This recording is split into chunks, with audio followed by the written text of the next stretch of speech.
Baik Ibu, silakan kita acara kali ini sudah kita rekam untuk nanti saya bagikan linknya. Silakan dimulai. Oke, baik. Assalamualaikum warahmatullahi wabarakatuh. Terima kasih Pak Julianto dan Bapak Ibu semua. Salam kenal. Nama saya Erliana, dosen dan akuntansi perpajakan. Nah, kali ini penelitian saya berkolaborasi dengan Ibu Dr. Dian Widi, dosen dari akuntansi S1. Tema yang akan diambil dalam penelitian ini adalah pengaruh literasi keuangan, perlindungan data, dan cyber security terhadap pengguna financial technology. Lanjut, Bapak. Nah, ini saya, oke, lanjut ya. Kita mengambil latar belakang itu terhadap mahasiswa-mahasiswa Unpam, terutama yang bergenzi. Nah, lanjut, Pak. Nah, kerangka berpikir di sini adalah mengenai literasi keuangan, perlindungan data, cyber security terhadap pengguna teknologi dalam hal ini mengenai planet behavior theory. Mengambil temanya ya, mengambil apa teorinya. Lanjut, Pak.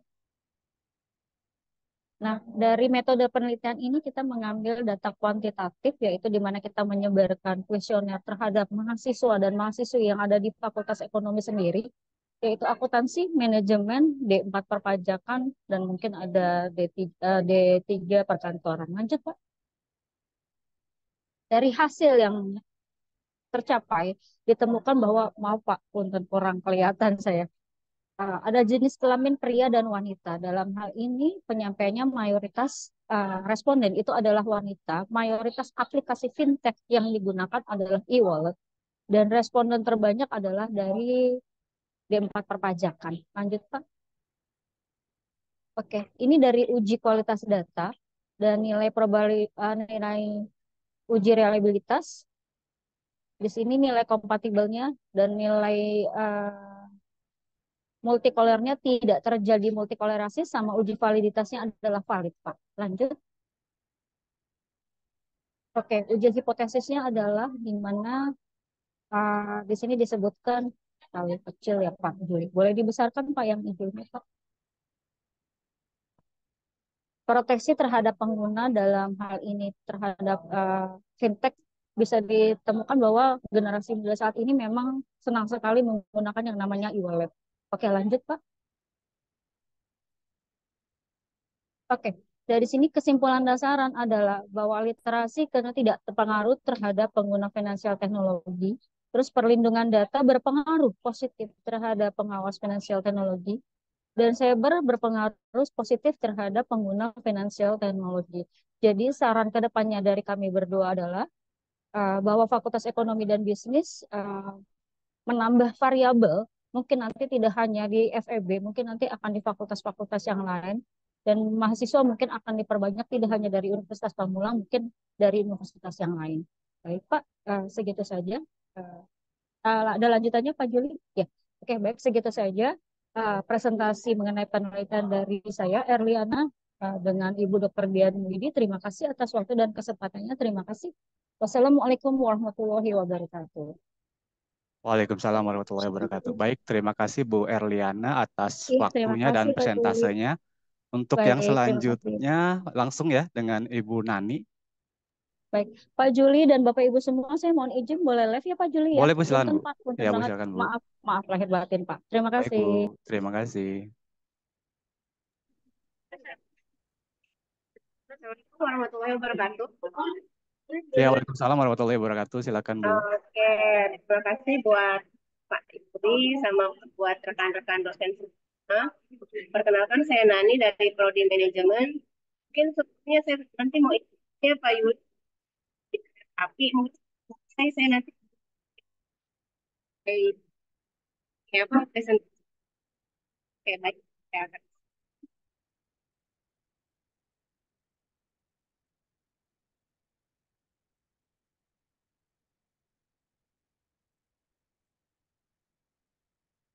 Oke, untuk penelitian internal kami berpengaruh di kerja dan proses jabatan terhadap kinerja pengembangan kabupaten dan PUPR Jakarta. Saya berdua sama rekan saya, Bu Ana Kuriana, beliau tidak bisa ikut karena lagi ada. Baik, kami lanjutkan lagi.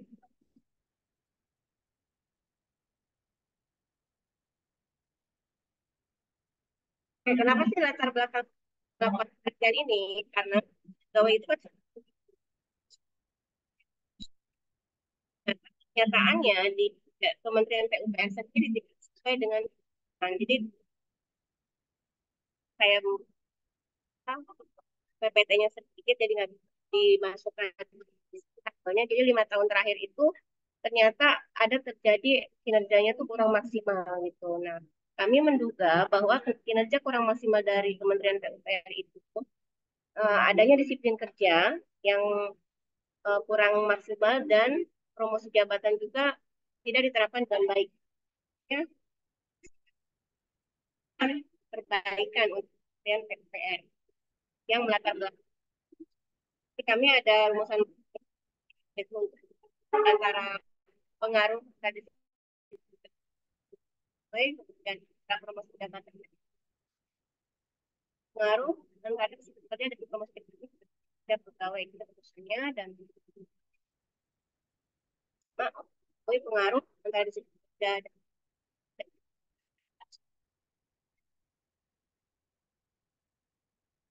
disiplin kerja terhadap kinerja pegawai pada Direktorat Pangan Kawasan Permukiman Kementerian dan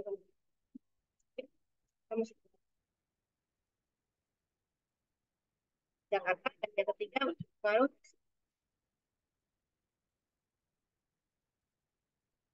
Papua. Kita ada kinerjanya pegawai adalah yang dilakukan oleh seseorang atau kelompok orang dalam sesuai dengan wewenang dan tanggung jawab masing-masing dalam upaya pencapaian tujuan organisasi secara ilegal, tidak melanggar hukum dan tidak bertentangan dengan moral. Kemudian kita juga variabel disiplin kerjanya yaitu perilaku seseorang yang sesuai dengan peraturan prosedur kerja yang ada. Disiplin adalah sikap, tingkah laku dan perbuatan yang sesuai dengan peraturan dari organisasi baik tertulis variabel variabel. Oke.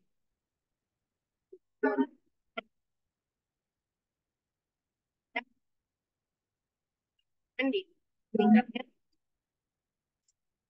sosial seseorang. Tapi menggunakan penelitiannya kemudian populasi yang digunakan yaitu 100 orang karyawan dan PUPR kita jadikan menggunakan teknik samplingnya sampling jenuh, jadi sampelnya yang digunakan adalah totalnya 100 responden. Kemudian menggunakan dan kualifikasi.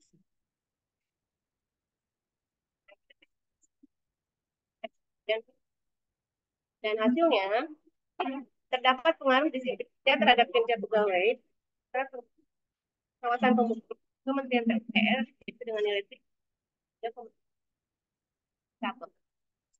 dan dapat dan 0,05 dan determinasi disiplin kerja terhadap kinerja yaitu 85,3% dan sisanya 14,7% itu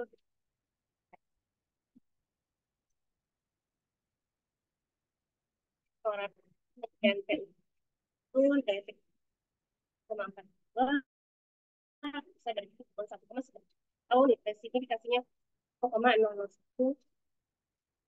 Kemudian determinasi promosi jabatannya terhadap kinerja kan 49,3 dan sisanya 50,% dipengaruhi oleh faktor lain. Terdapat pengaruh disiplin kerja dan promosi jabatan pada kinerja pegawai pengembangan kawasan pemukiman dengan PF 291,1 kita lebih besar dari F tabel 3,10 probabilitas signifikasi 0,05 determinasi dan promosi jabatan dalam bidang kompetisi 0,7% dari situ. Nah, apa ininya PPT-nya sedikit karena saya lagi jalan. Itu aja mungkin. Baik, terima kasih Bu Nani. Mungkin dari Bapak Ibu yang lain ada yang ditanyakan? Atau cukup? Cukup Pak, lewat aja Pak. Oke, baik. Terima kasih Bu Nani atas presentasenya. Kita langsung lanjut aja ke Bapak Ade Yusuf. Silakan Bapak Ade. Baik. Bapak saya mohon izin pamit undur ya Pak. Iya, silakan Bu. Untuk linknya nanti saya share di grup WhatsApp grup 4 ya. Siap, siap Pak Yuli. Terima kasih rekan-rekan semua. Iya, salam.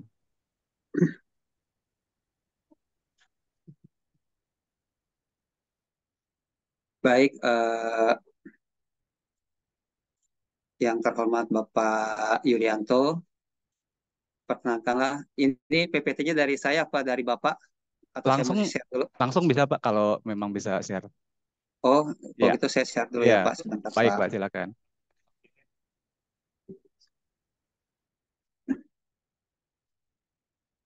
Sudah Pak, sudah masuk Pak, ya.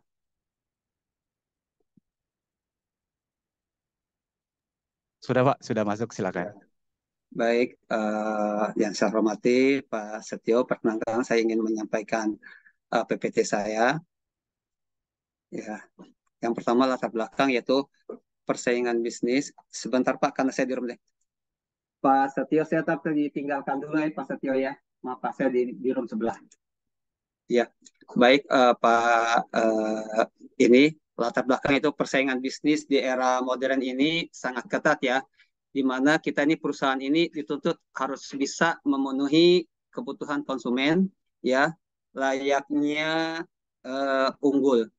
Nah, bentuknya ini bisa berupa penetapan harga yang kompetitif, bisa berupa kualitas pelayanan yang baik serta kualitas produk yang berkualitas ya, serta distribusi yang tepat. Nah, untuk mencapai strategi yang telah ditetapkan oleh perusahaan, maka dalam rangka mempunyai keunggulan kompetitif, maka para pemimpin perusahaan ini, dalam hal ini yaitu para manajer ya, ini harus bekerja dalam sebuah sistem yang ada ya pada proses perencanaan strategi. Nah, kemampuan dan keunggulan perusahaan. Nah, dalam hal ini ya Pak ya, Donat Madu Cianjuang ini sebagai produsen donat nih belum dapat memberikan harga yang kompetitif, ya pelayanan yang prima, nah kepada konsumen secara maksimal, serta kualitas produk yang baik dan ukuran donat yang tidak memiliki standar. Nah, adapun rumusan masalahnya yaitu apakah terdapat pengaruh harga terhadap keputusan pembelian pada toko donat madu Cihanjuang cabang Parung. Yang kedua, apakah terdapat pengaruh kualitas pelayanan terhadap keputusan pembelian pada toko donat madu Cihanjuang cabang Parung. Yang ketiga, apakah terdapat pengaruh kualitas produk terhadap keputusan pembelian pada toko donat madu Cihanjuang cabang Parung. Nah, yang keempat, apakah terdapat pengaruh harga, kualitas pelayanan, dan kualitas produk ya ini secara simultan terhadap keputusan pembelian pada toko donat madu Cihanjuang cabang Parung. Ya, ini untuk tujuan penelitiannya yaitu untuk mengetahui pengaruh harga terhadap keputusan pembelian. Yang kedua yaitu untuk mengetahui pengaruh kualitas pelayanan terhadap keputusan pembelian. Yang ketiga untuk mengetahui pengaruh kualitas produk terhadap keputusan pembelian. Yang ketiga, yang keempat ya untuk mengetahui pengaruh harga, kualitas pelayanan dan kualitas produk secara simultan terhadap keputusan pembelian. Nah, kalau dari teorinya, landasan teori, ya saya ini memakai teori dari Sakti dan Maria, ya yang dimana bukunya yang dicetak tahun 2016 pada halaman 32, yaitu harga ini adalah sejumlah uang yang dikenakan atas suatu produk atau jasa atau total nilai yang konsumen harus tukar untuk keuntungan dan memiliki barang atau jasa tersebut.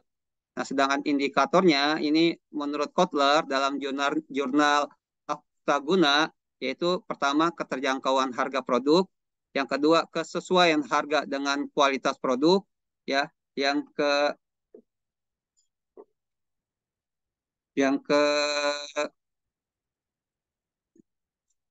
ketiga yaitu daya saing harga produk, yang keempat kesesuaian harga produk. Nah, sedangkan keputusan pelayanan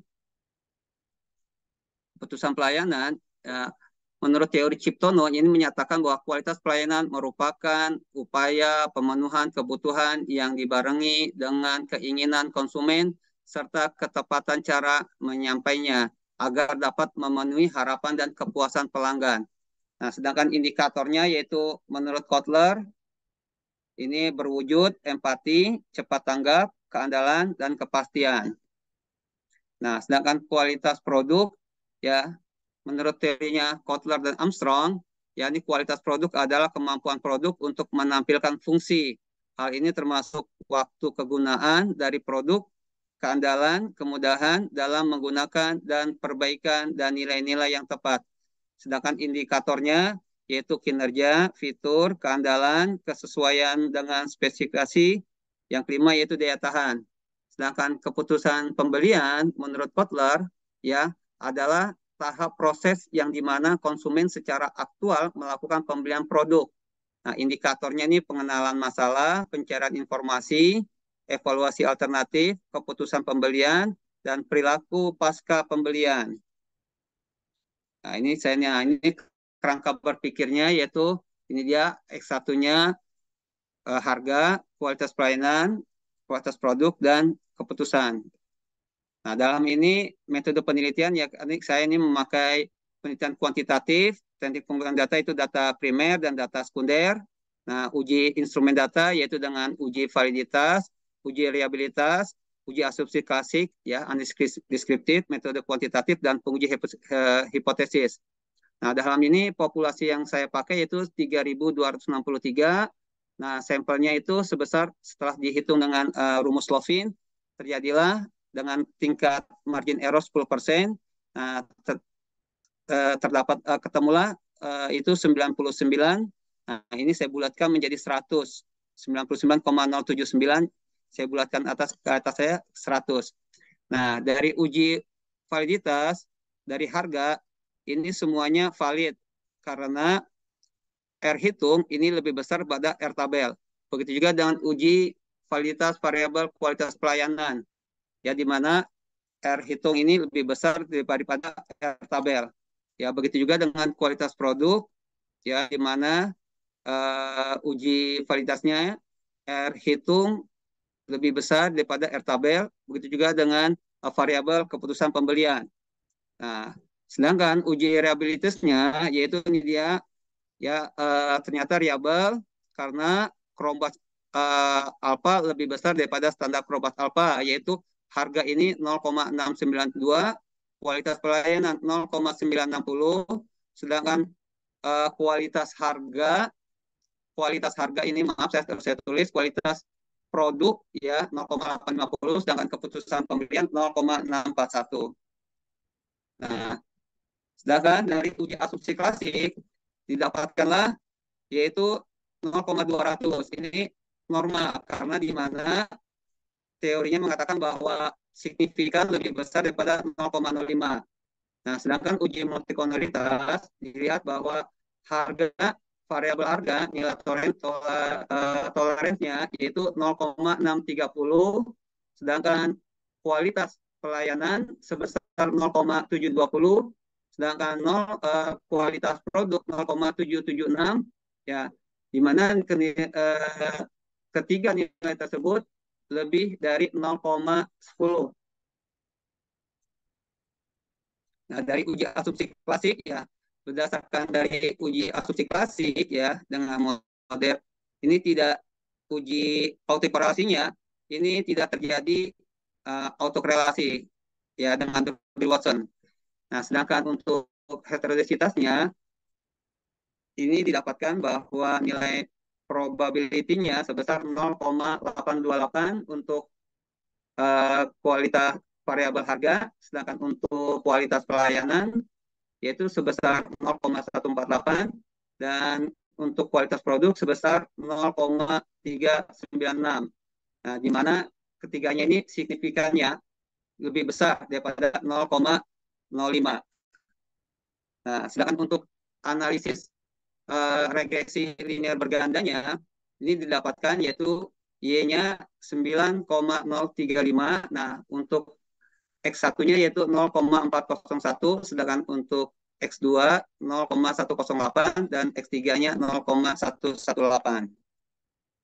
Nah, sedangkan untuk analisis koefisien korelasi secara simultan ini didapatkan yaitu R square-nya itu 0,622. Nah, ini dikatakan dalam kategori kuat. Nah, untuk koefisien determinasinya secara simultan, ya ini bisa dilihat bahwa semuanya sebesar itu 38,7. Nah, jadi 61,3-nya yang 61,3-nya ini dipengaruhi oleh variabel dari yang lain. Nah, ini hasil uji T-nya ya, di mana uji T secara parsial didapatkan bahwa uji T untuk T hitungnya itu 7,175, sedangkan T tabelnya 1984 ya. Hal ini diperkuat dengan nilai P value ya sebesar signifikannya 0,05 ya, jadi bisa dikatakan terdapat pengaruh secara parsial. Begitu juga dengan variabel kualitas pelayanan, bila dilihat itu dari ujinya melalui SPSS, ini T hitungnya 4,819, nah T tabel yaitu 1,98. Nah, ini juga bisa dikatakan terdapat pengaruh yang signifikan. Ya, begitu juga dengan variabel kualitas produk ya, dan kualitas secara simultan.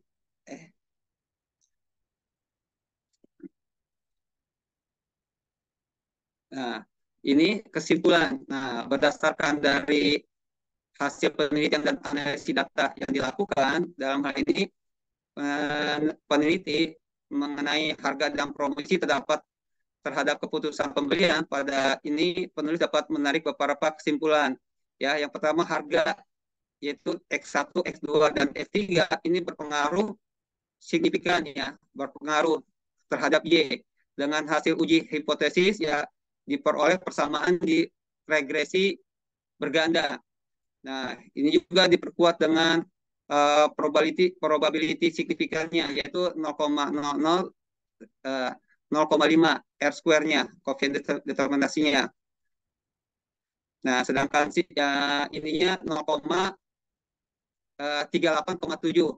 Ini dapat disimpulkan bahwa variabel kualitas produk ini berpengaruh. Nah, 61,3-nya ini dipengaruhi oleh variabel lain yang tidak diteliti oleh peneliti. Nah, artinya ini terdapat pengaruh signifikan secara simultan antara harga, kualitas pelayanan, dan kualitas produk terhadap keputusan pembelian pada Donat Madu Cianjuang. Nah, kalau dari saran ya, ini saya selaku peneliti ini pada variabel harga ini, di mana dalam kuesioner pernyataan nomor 2 ya, yang dimana dikatakan harga sesuai dengan kemampuan, di mana ini hanya mendapat atau mencapai rata-rata skor ini sebesar 3,94 ya. Untuk gimana ini, untuk lebih baiknya ini perusahaan perlu mengevaluasi keseluruhan dari persaingan harganya ya, untuk memastikan bahwa perusahaan memiliki harga yang masih bagus dan terjangkau. Untuk variabel kualitas ini yang terlemah ini pada skor pertanyaan nomor 2 yaitu pelayanan petugas selalu baik. Nah, ini ternyata petugas di sana itu tidak begitu baik ya, karena dalam memberikan informasi ini terhadap konsumen ini kurang akurat. Ya, pada variabel kualitas produk ini yang terlemah nih pada nomor 1 yaitu kualitas rasa dan produk tidak sesuai dengan selera. Karena rasanya itu di sana itu tidak ada standar. Kalau karena saya bekerja di hotel, kalau di hotel itu ada namanya standar resipi. Bila siapa yang memasak si A, si B, si C, itu standar resipinya sudah ditentukan. Sumpama, contohnya dalam membuat 10 donat, 10 donat, itu berapa tepung yang dipakai, berapa gram, air yang dipakai berapa mililiter atau berapa. Jadi biar bentuk rasanya itu sama. Nah, yang keempat, pada variabel keputusan pembelian, ini yang terlemah yaitu pada nomor 2, yaitu konsumen ini memperoleh informasi terkait produk ya. Ini kurang lengkap dalam memberikan informasinya. Demikian yang bisa saya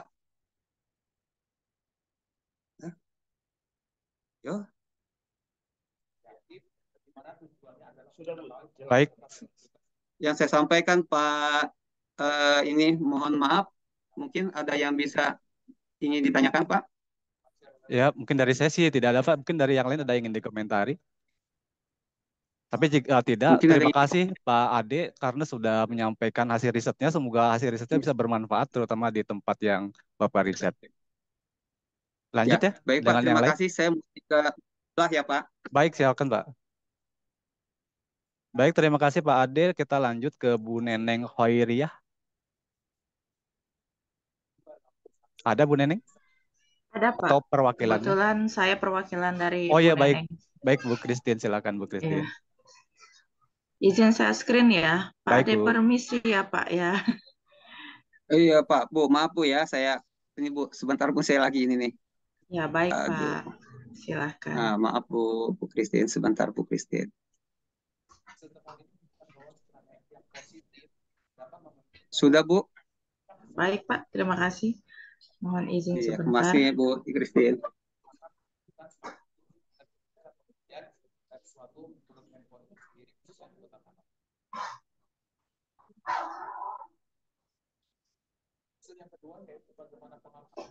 Oke, mohon maaf Bapak Ibu sudah bisa terlihat share screen-nya Sedang proses Bu.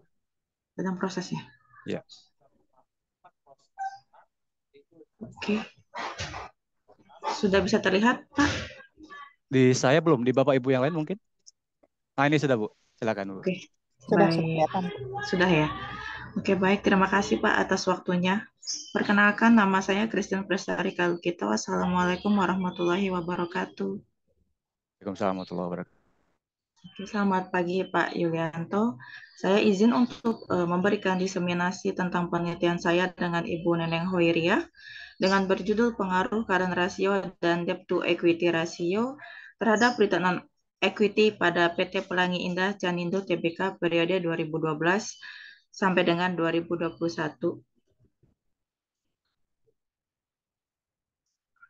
Oke, mohon maaf sebentar.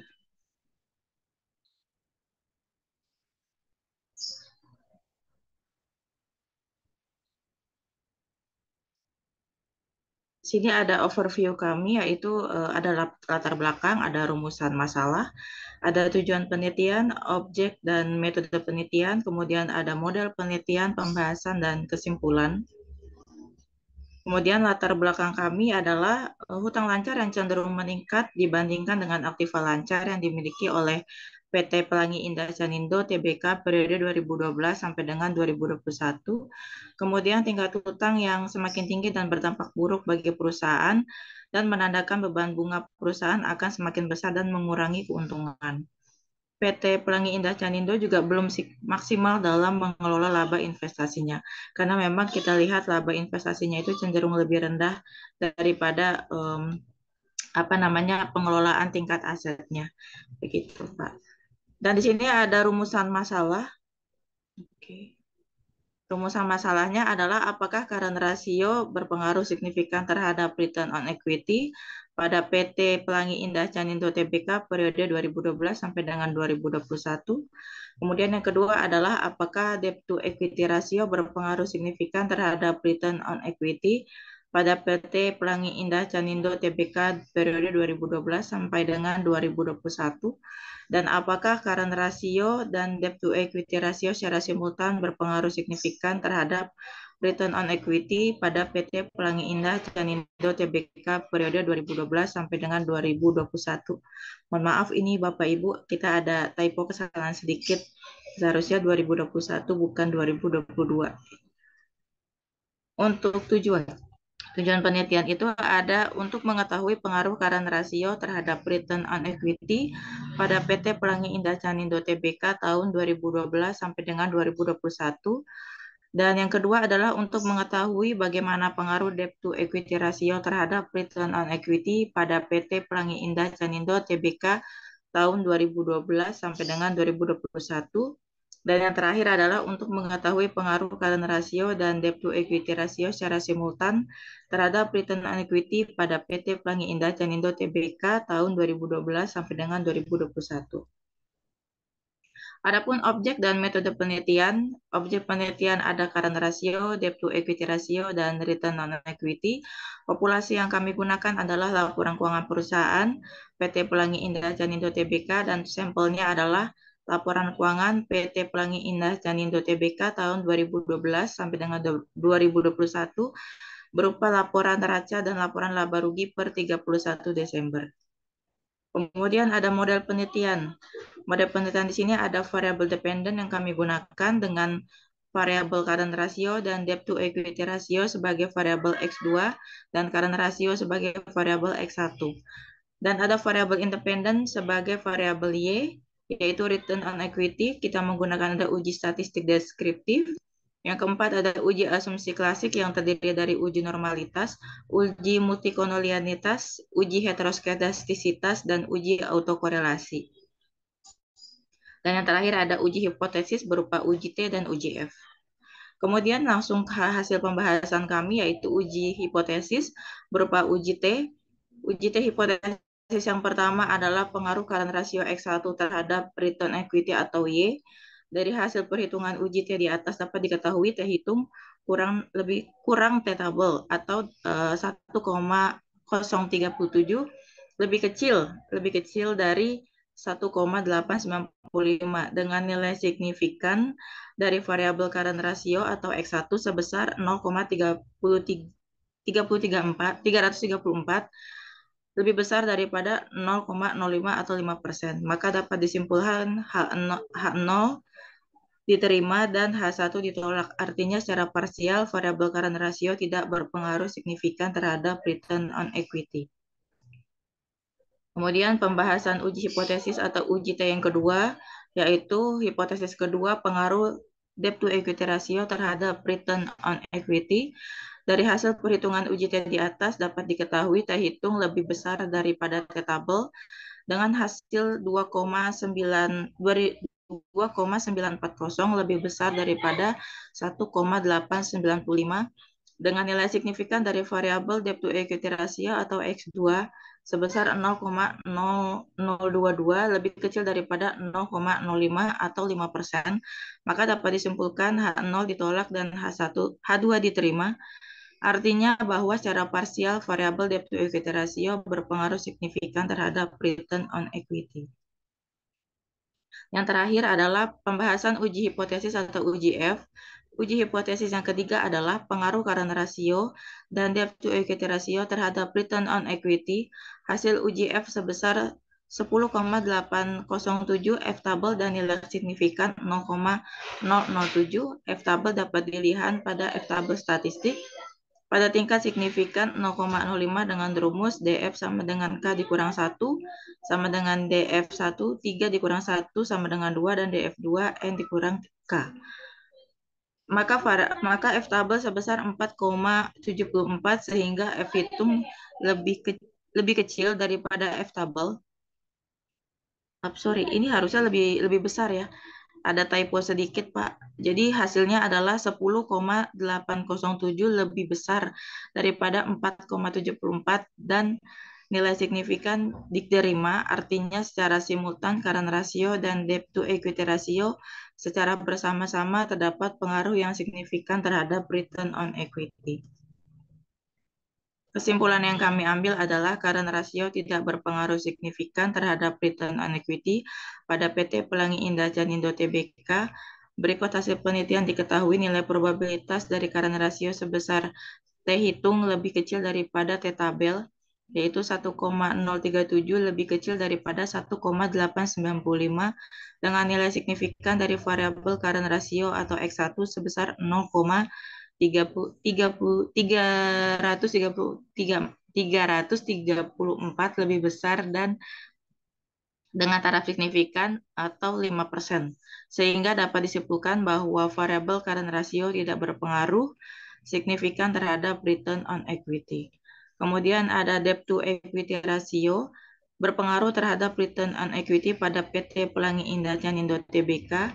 Dari penelitian di atas dapat diketahui dari nilai probabilitas debt to equity ratio adalah T hitung lebih besar daripada T-tabel dengan hasil 2,940 lebih besar daripada 1,895 dengan nilai signifikan dari variabel debt to equity ratio sebesar 0,22 lebih kecil daripada 0,05 atau 5%. Sehingga dapat disimpulkan bahwa debt to equity ratio berpengaruh signifikan terhadap return on equity. Dan yang terakhir adalah current ratio dan debt to equity ratio secara bersama-sama berpengaruh terhadap return equity pada PT Pelangi Indah Janindo. Hal ini dibuktikan dengan F-tabel sebesar 4,74 sehingga F-hitung lebih besar daripada F-tabel, yaitu 10,807 lebih besar dari 4,74 dengan nilai signifikan sebesar 0,007 lebih kecil daripada 0,05 atau 5%. Maka hasilnya adalah berpengaruh secara simultan, yaitu variable current ratio terhadap return on equity. Oke. Selesai sampai di sini diseminasi kami. Mungkin ada pertanyaan dari Bapak atau Ibu yang sedang ikut dalam forum room 4. Silakan jika ingin ada pertanyaan. Silakan Bapak Ibu, ada yang ingin ditanyakan atau lanjut?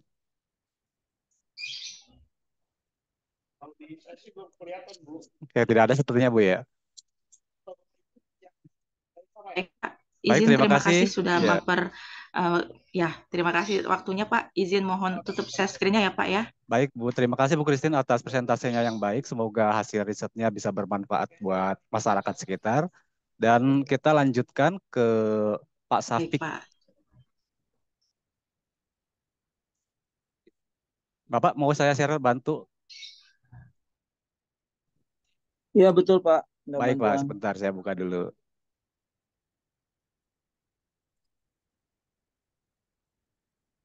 Nah, silakan Pak. Dibesarin Pak. Atau gini deh Bu, Ibu bacakan aja nggak apa-apa. Saya dibesarin Pak, bisa di screen-nya. Bentar, sudah kelihatan Pak? Belum? Sudah. Maksud saya dibesarin Pak biar Oke, baik. soalnya banyak gambar. Silakan Pak. Ya, Assalamualaikum warahmatullahi wabarakatuh. Terima kasih Pak Yuli, teman-teman sekalian yang masih menyimak. Mohon maaf penelitian saya mungkin sedikit berbeda dengan teman-teman. Ini ruang lingkupnya juga manajemen, cuma bukan manajemen fokus pada marketing, SDM dan lain-lain ya. Ini jadi manajemen secara umum yang kebetulan berkaitan dengan yang saya lagi jalankan ya. Judulnya adalah Strategi Kebijakan Perencanaan dan Pengembangan Wilayah Kota Tangerang Selatan dalam Penerapan Smart Mobility dengan Metode PROMITI. Lanjut Pak. Ya, ini outline-nya ya, latar belakang, permasalahannya, fenomena, pertanyaan penelitian, tujuan, manfaat. Kajian pustakannya itu Smart City, Smart Mobility, Perencanaan Transportasi Wilayah dan Pengembangan Wilayah, metodologi, hasil penelitian, dan simpulan saran. Lanjut Pak. Nah teorinya ini buat teman-teman ya, nanti kalau ambil teori kita bisa lihat dari jurnal ya, kalau bisa jangan dari buku, tapi kalau buat fenomena boleh dari sini. Dari World Urbanization Prospect, WUP, populasi perkotaan dunia melebihi pedesaan tahun 2007. 50% dari populasi dunia tinggal di daerah perkotaan dan diperkirakan akan meningkat menjadi 66% pada tahun 2050. Ya. Tumbuh dan berkembangnya sebuah wilayah perkotaan baru, tempat limpahan urbanisasi, suburbanisasi, yaitu pertumbuhan ekonomi dan padan penduduk di wilayah DKI Jakarta dan sekitarnya. Ini menurut Kristiadi et al. Tahun 1999. Nah, menurut Zong ini tahun 2019, urbanisasi juga disertai dengan peningkatan pergerakan dan perjalanan komuter yang lebih lama. Distribusi kendaraan kesempatan kerja yang tidak merata secara spasial menyebabkan adanya perbedaan yang penting dalam jarak perjalanan antara daerah dan perkotaan dan pedesaan. Pertumbuhan ekonomi dan perkembangan kota di setiap kota bergantung pada jaringan transportasinya, perencanaan transportasi, inovasi dalam perencanaan dan pengembangan transportasi. Nah, ini menurut Faruk ya. Jadi frustasi telah terjadi pada tantangan yang muncul memberikan tekanan pada pengembang dan perencana untuk membarui alat yang digunakan mereka. Lanjut Pak. Nah di sini ada sedikit beberapa fenomena ya, seperti Tangsel ya udah 10 tahun tapi angkutannya tidak pernah berubah gitu ya. Di Smart City di sini menurut Suryadi merupakan pengembangan keilmuan dari masyarakat itu sendiri sebagai tanggapan untuk menciptakan lingkungan yang baik dengan lebih bersemangat dalam berpartisipasi mendukung kemajuan melalui terciptanya jaringan infrastruktur untuk aktivitas sosial dan bisnis. Ya kita bisa lihat di Tangsel, Tangerang tuh hebat ya, udah smart city, tapi dia lupa ternyata infrastruktur transportasi nggak dipersiapkan gitu ya. Di sini ada smart mobility menurut Bilones 2021 ya. Konsep pengembangan kota sebagai bagian dari konsep smart city merupakan konsep pengembangan transportasi berbasiskan pada teknologi informasi dan komunikasi yang diharapkan melalui teknologi informasi pelayanan transportasi publik dengan dapat mudah, aman, nyaman gitu ya. Terus layanan mobilitas diperlukan untuk memberikan alternatif yang bebas, kemacetan, ramah lingkungan, dan berlanjutan bagi penduduk dan pemerintahan. Dengan solusi mobilitas cerdas ini dapat memiliki keuntungan. Lanjut Pak. Nah di sini lihat pertumbuhan penduduk Tangsel luar biasa teman-teman ya. Jadi orang Tangsel ini saya pernah jadi sampai sekarang staf ahli di Bapeda Tangsel ya. Dia nggak ngurusin transportasi, nggak ngurusin pertumbuhan penduduk, yang diurusin perumahannya aja. Akhirnya dia nggak tahu nih nanti pada tahun 2050 atau 2000, nggak usah 2030 tuh penduduk Tangsel tuh udah sekarang aja pertumbuhannya udah hampir 3%. Lanjut Pak. Di sini ada kepadatan penduduknya juga lihat. Mungkin teman-teman yang di Tangsel lah ya udah tahu lah. Itu kan kita limpahan dari Jakarta dan daerah-daerah lain kan. Di sini ya, kalau Bapak lihat di spasial, gambar spasial semakin gelap itu semakin padat. Di sini di peta. Lanjut Pak. Nah di sini pertumbuhan penduduk mobil nih. Yang Bapak Ibu sekalian selalu pakai mobil, ke Alfa dekat aja pakai mobil. Lihat ini pertumbuhannya luar biasa ya, sampai merah tuh. Apalagi kalau dilihat di sini, lanjut Pak. Jumlah kendaraan Tangsel melebihi Banten. Itu yang lebih parah lagi. Jadi lucu ya, Tangsel lebih banyak dari seluruh Banten. Tuh lihat. Lanjut Pak.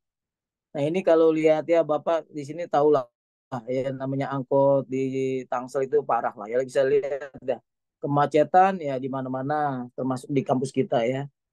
Kampus kita juga kalau lihat angkotnya semua tetanus. Jadi semuanya pada bawa kendaraan sendiri ya. Masyarakat menggunakan kendaraan pribadi karena fasilitas angkot tidak memadai baik dari kondisi kendaraan, trayek, pelayanan, dan keamanan. Lanjut Pak. Nah ini yang sangat menyedihkan juga ya. Yang paling parah Tangsel Pak. Tangsel, jadi Tangsel itu nggak ada yang namanya Jaklingko, nggak ada angkot baru Depok nih, semua kota-kota udah beramai-ramai ya memperbarui di angkot, tapi di sini nggak. Lihat angkot Tangerang aja ini Banteng udah ada, cuma Tangsel aja yang tetanus ya angkotnya.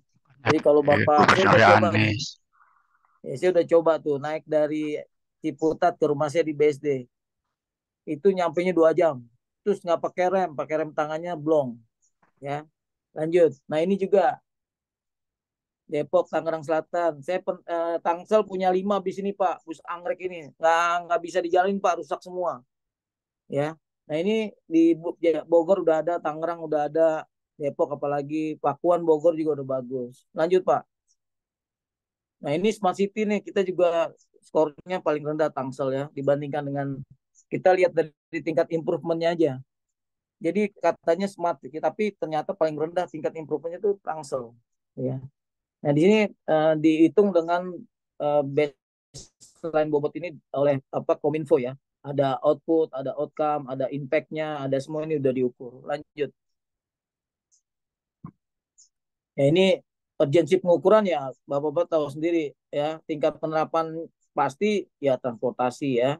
Hubungan bobot antara smart mobility dengan perencanaan wilayah. Terus kebijakan dalam smart mobility ya, berarti orang bikin perumahan tapi nggak disiapkan transportnya apa gitu kan. Lanjut. Nah sekarang untuk penelitian ini bagaimana strategi kebijakan perencanaan dan pengembangan kota Tangerang Selatan dengan smart mobility. Lanjut Pak.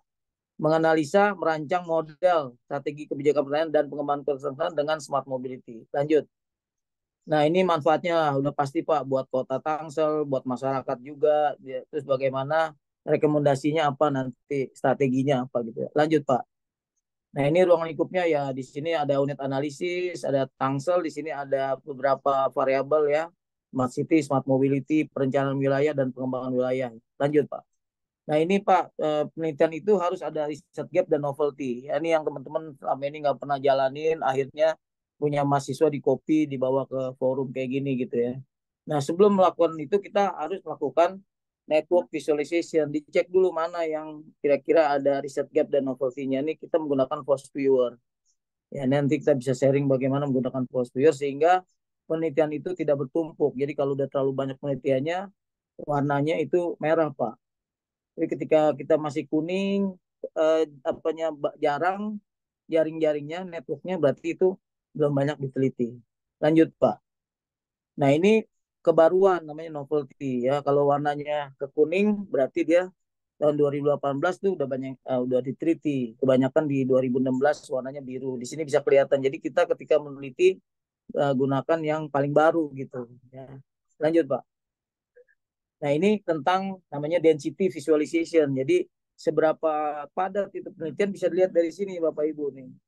Kalau kuning berarti udah banyak, tapi kalau meredup ke biru hijau itu banyak yang bisa diteliti, apalagi warnanya remang-remang. Lanjut. Nah, ini metode penelitiannya observasi riset, kualitatif, pengumpulan data, dan data analysis menggunakan multi kriteria decision analysis PROMITI. Ya, ini dari Eropa ya, jadi jarang dipakai. Even profesor-profesor Indonesia aja masih jarang menggunakan ini. Lanjut. Nah, ini tahapannya ya. Sini ada model perencanaan, ada masalahnya, ada data, penentuan opsi alternatif dan kriteria indikator, matriks putusan, skenario, ada bad indikator ya. Jadi nggak semua indikator itu bagus ya Pak. Kalau perlu dibuang gitu kan. Di sini ada menentukan fungsi preferensi dan outranking. Ada di ranking. Jadi kebijakan itu ranking mana yang lebih dulu harus dilakukan gitu. Lanjut. Nah, di sini tujuannya menganalisa dan lanjut Pak Yuli. Ya, di sini ada strategi kebijakannya, datanya primer ya, wawancara FGD, 7 orang informan atau stakeholder. Teknik analisisnya menggunakan multi criteria decision making analysis MCDA. Softwarenya Promiti. Nanti outputnya atau keluarannya adalah model kebijakan. Lanjut Pak. Lanjut lagi di gambar ada pembahasan. Ini kota Tangsel ya lokasinya. Lanjut. Nah ini model strateginya nih. Nah ini ada poin-poinnya di grup discussion Pak. Lanjut. Lanjut Pak. Lanjut. Nah ini grup discussion. Nah ya stop sini Pak. Yang tadi Pak sebelumnya. Nah ini grup discussion. Jadi kalau grup discussion itu Bapak Ibu bukan berarti harus dari kata-kata aja narasi. Tapi juga bisa digunakan yang namanya bobot. Jadi harus dibobot Bapak Ibu. Jadi walaupun dia kualitatif bisa juga berupa kuantitatif. Nah, lanjut. Nah, di sini ada pembobotan juga nih. Misalnya informan akademisi dia kasih poin berapa gitu kan. Dinas Perhubungan berapa. Nanti dari bobot inilah akan lanjut dimasukkan ke dalam data entry committee. Mas lanjut Pak Yuli. Nah ini di namanya Promiti ada gampang ngerjainnya Bapak selama mau belajar tinggal dimasukin bobot-bobot yang tadi hasil FGD dan wawancara nanti lanjut Pak akan keluar hasilnya. Nah ini namanya Promiti partial ranking. Jadi ranking apa aja sih yang harus dilakukan kebijakannya misalkan yang paling atas kenyamanan misalnya trayek transportasi ketersediaan angkot misalnya, jadwal transportasi misalkan. Nah ini jadi ada skala prioritas. Lanjut Pak. Nah ini juga complete ranking. Jadi mana dulu sih yang harus dikerjakan gitu kan?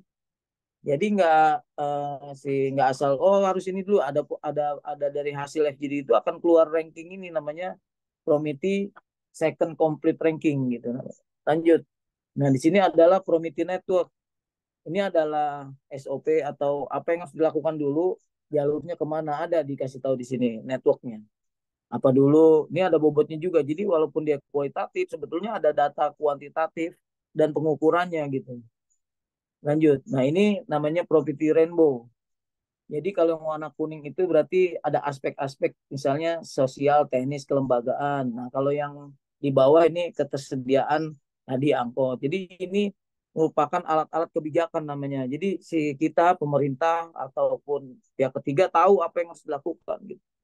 Lanjut. Nah, ini namanya Promiti GAIA Geometrical Analysis for Interactive Aid. Jadi dikasih tahu tujuannya mana dulu nih yang harus dikerjakan, bagian teknis dulu kah, kelembagaan atau sosial gitu ya. Nah, di sini juga ditentukan. Jadi wawancara itu nggak cuma asal ngomong tapi dibuktikan dengan data. Nah, ini namanya lanjut Pak. GAIA web. Ini bisa kelihatan nih mana yang paling besar ya, yang perlu diperhatikan misalnya di Tangsel. Yang paling besar di sini ada ketersediaan transportasi publik yang sangat menyedihkan misalnya di Tangsel itu kan.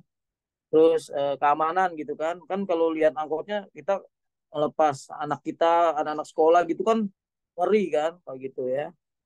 Lanjut Pak. Nah, ini di sini rankingan atau peringkat kebijakan yang dilakukan. Nah, ketersediaan transportasi publik, keamanan ini tadi urutan-urutannya sampai penggunaan sepeda ya. Jalan sepedanya udah dibuat tuh, tapi masih di sekitar Bintaro, tempat-tempat yang elit ya, BSD. Tapi di sekitar-sekitar Tangsel, kalau kita naik sepeda ditabrak atau ditabrak orang jalan, atau ditabrak sama warung, atau ditabrak sama angkot gitu ya. Lanjut Pak. Nah ini operasionalnya ya, operasional yang tadi. Lanjut Pak. Nah ini kebijakan apa aja yang diambil gitu ya. Lanjut, ini kesimpulannya nih. Jadi pada saat ini belum tersedia angkutan kota yang memadai, itu pasti ya. Terus angkutan bus ini jarang melintas. Jadi yang punya pemerintah akhirnya masuk ke kita nih. Kita menggunakan pemerintah pusat. Jadi pemerintah daerahnya nggak ada kontribusinya gitu. Ya, kayak public transport seperti kereta kan udah sangat bagus ya. Tapi untuk ke daerah dalamnya kita nggak nyiapin. Nah, ini simpulan yang kedua, lanjut Pak. Nah, ini sebetulnya lihat dari apa? Nah, variabel-variabel tadi apa sih variabel itu yang akan kita ini. Nah, lanjut Pak. Nah, ini sama tadi pengembangan, di sini ada itu. Ya begitu Bapak Ibu, ini terlalu banyak mungkin, mohon maaf. Sarannya ya mungkin Bapak Ibu sebetulnya ini udah ketebak ya penelitiannya, seakan-akan kalau kata reviewer internasional sudah ketebak, tapi mereka nggak tahu kondisi di dunia ketiga seperti dunia berkembang Indonesia yang maju, ternyata masih ada daerah yang publik, karena dia lihat Jakarta cuma berapa kilo dari kita, ternyata kita nggak punya Jaklingko ya, kita nggak punya busway kayak gitu. Demikian Bapak Ibu, mohon maaf terlalu lama. Assalamualaikum warahmatullahi wabarakatuh. Waalaikumsalam warahmatullahi wabarakatuh. Baik, terima kasih Pak Safik. Menarik dari penelitiannya. Semoga bisa jadi solusi buat Tangsel ya Pak. Terutama Ya, buat makasih banyak. area kampus kita agar nanti kita nggak macet-macetan depan Ya, Unpam. makasih Pak Yuli. Makasih Baik, terima kasih banyak. Pak Safik. Ya. Dan kita lanjut, atau mungkin ada yang ingin diinformasikan dulu ke Pak Safik? Lanjut ya. Baik, kalau lanjut ke Pak Iskandar Zulkarnain. Silakan Pak. Ya, baik Pak Yuli, terima kasih. Saya akan, suara saya terdengar Pak ya? Terdengar Pak, silakan Pak. Dengar ya Bapak Ibu ya. Saya akan Baik. share ya. Sudah kelihatan Pak? Sudah Pak, Screen-nya? silakan Pak. Sudah.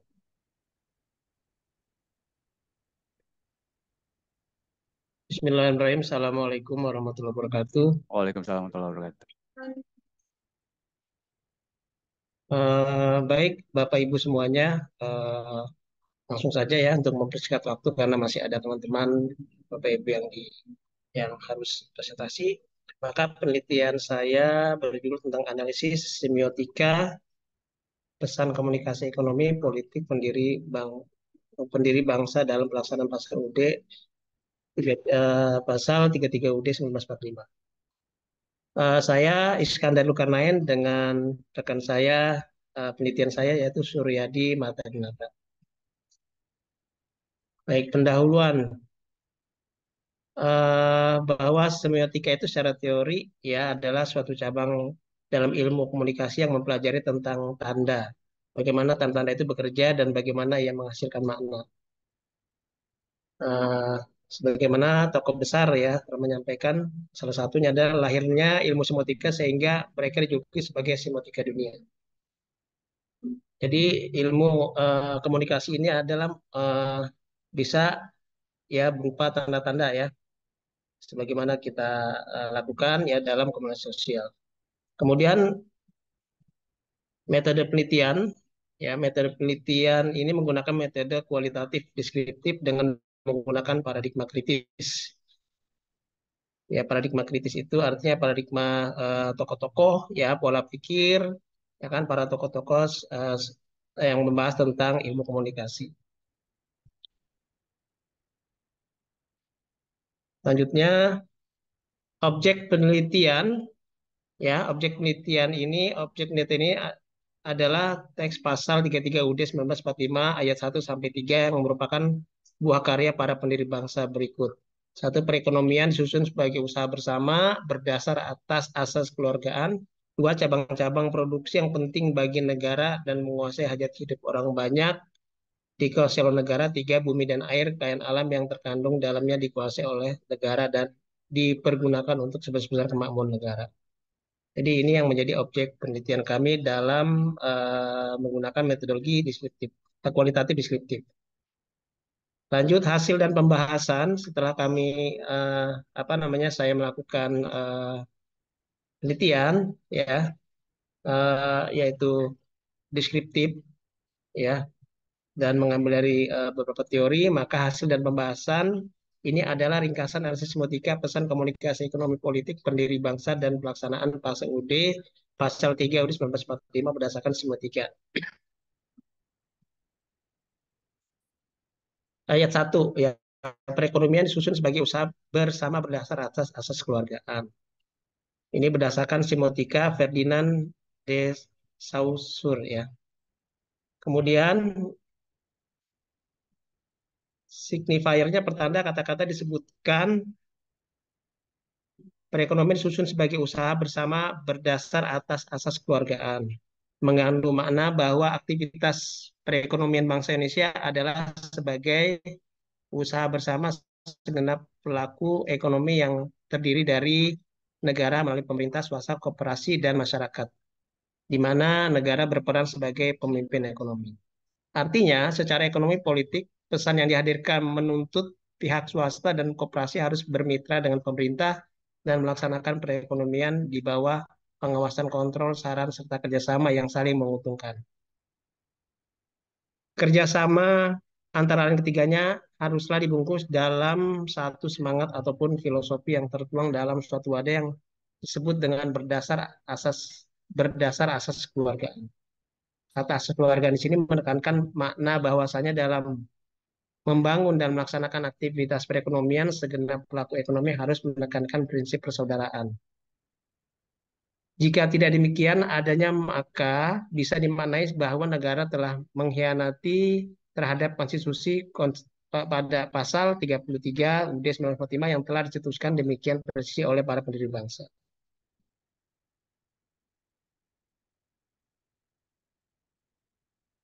Kemudian pada ayat kedua, ya, penandanya adalah cabang-cabang produksi yang penting bagi negara dan yang menguasai hajat hidup orang banyak dikuasai oleh negara.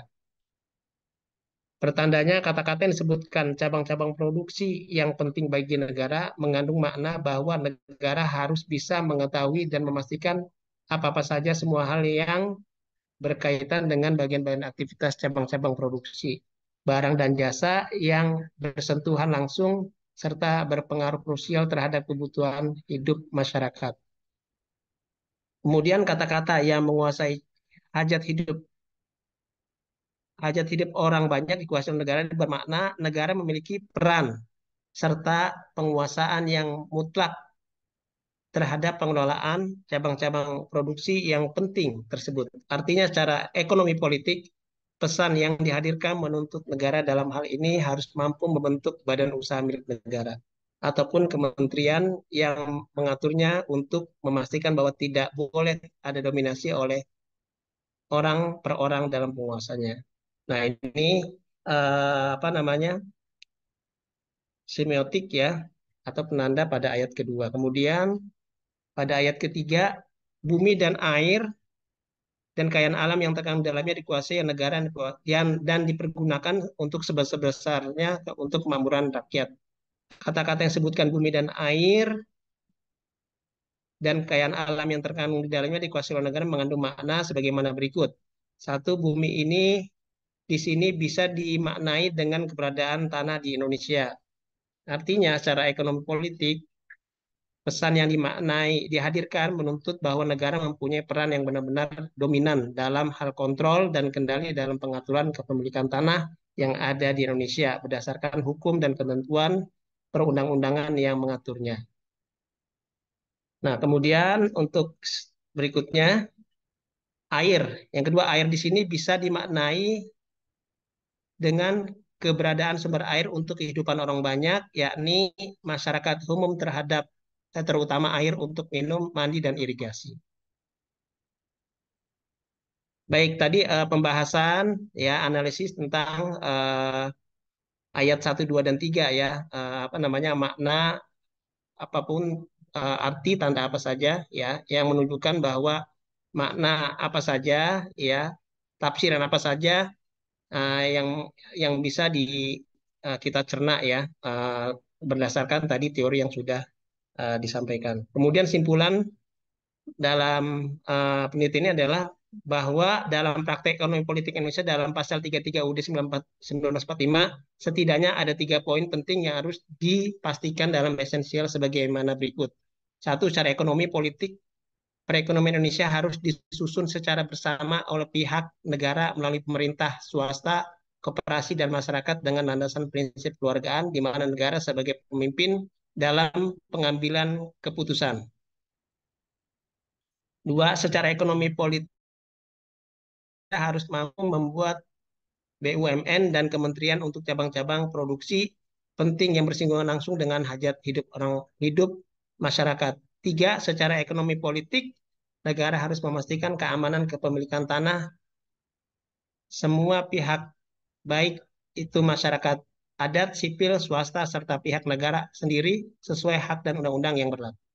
Ya, itu saja ya kesimpulan yang dapat saya sampaikan, dan bahwa mudah-mudahan apa yang saya sampaikan, yang kami sampaikan dalam penelitian ini bisa memberikan manfaat ya, sehingga apa namanya undang-undang ya pasal 33/1945 itu dapat dipergunakan dengan sebaik-baiknya ya, sehingga tidak disalah tafsirkan ya, bahwa undang-undang ini ya memiliki tanda untuk sepenuhnya untuk kesejahteraan dan kerakyatan masyarakat Indonesia. Terima kasih. Demikian itu saja Pak Yuli. Baik, Assalamualaikum warahmatullahi wabarakatuh. Waalaikumsalam warahmatullahi wabarakatuh. Baik, terima kasih Pak Iskandar atas presentasinya. Semoga nanti risetnya bisa bermanfaat khususnya buat kemajuan bangsa kita pada umumnya. Terima Terima kasih. kasih. Mungkin yang lain Terima ada yang kasih. ingin disampaikan atau mungkin lanjut? Baik, kalau tidak ada kita lanjut ke Ibu Tri Sulistiani ya. Silakan Ibu. Saya izin share screen ya Pak. Baik Bu. Saya mohon izin mau sholat zuhur ya Pak. Sudah masuk zuhur. Baik Pak, silakan Pak. Silakan. Oke, sudah terlihat Pak? Sudah Bu, silakan. Oke, bismillahirrahmanirrahim. Assalamualaikum warahmatullahi wabarakatuh. Waalaikumsalam warahmatullahi wabarakatuh. Diseminasi penelitian ini berjudul tentang analisis kinerja keuangan pada perusahaan subsektor industri farmasi di Indonesia periode 2020 sampai 2022. Nah, tim penelitian kami ada saya sendiri, Tri Sulistiani SEMM, dengan Ibu Neneng Tita Amalia SEMK. Nah, untuk pendahuluannya sendiri,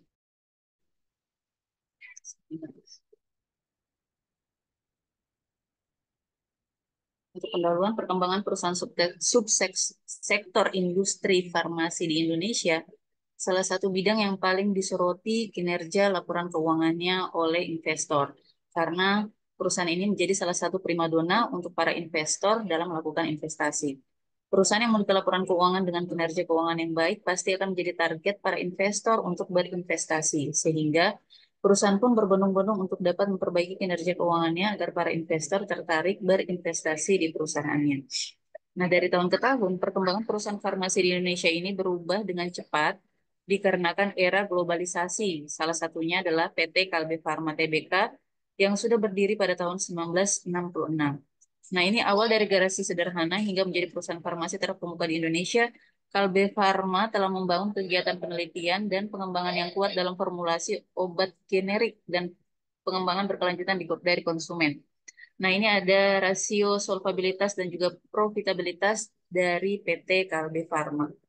Di sini untuk solvabilitasnya sendiri ada DAR dan juga DER. Ini untuk DAR-nya stabil, tapi di tahun 2022 dia menurun menjadi 18,88%. Untuk DER-nya ini menurun dari tahun 2020. Di 2021, 2020 23,46%, 2021 20,69%, dan di 2022 maaf 23,27%. Nah, untuk rasio profitabilitasnya sendiri ada NPM, kemudian ROA dan juga ROE di sini stabil, terlihat stabil untuk rasio profitabilitasnya. Itu untuk pendahuluan. Nah, di sini ada rumusan masalahnya. Rumusan masalah dari penelitian kami, bagaimana kinerja keuangan pada perusahaan subsektor industri farmasi di Indonesia periode 2020. Jangan di sini, dulu sebentar. Mohon maaf ya, Pak. Ini ada gangguan kalau di rumah. Anak-anaknya lagi udah di sana dulu sebentar. Bagaimana kinerja keuangan pada perusahaan subsektor industri farmasi di Indonesia periode sebentar ya, Pak. Ya, nggak apa-apa, silakan Bu, Mohon maaf, Pak. digendong aja. Iya. Bagaimana kinerja keuangan pada Kak di sana dulu, Kak. Sebentar.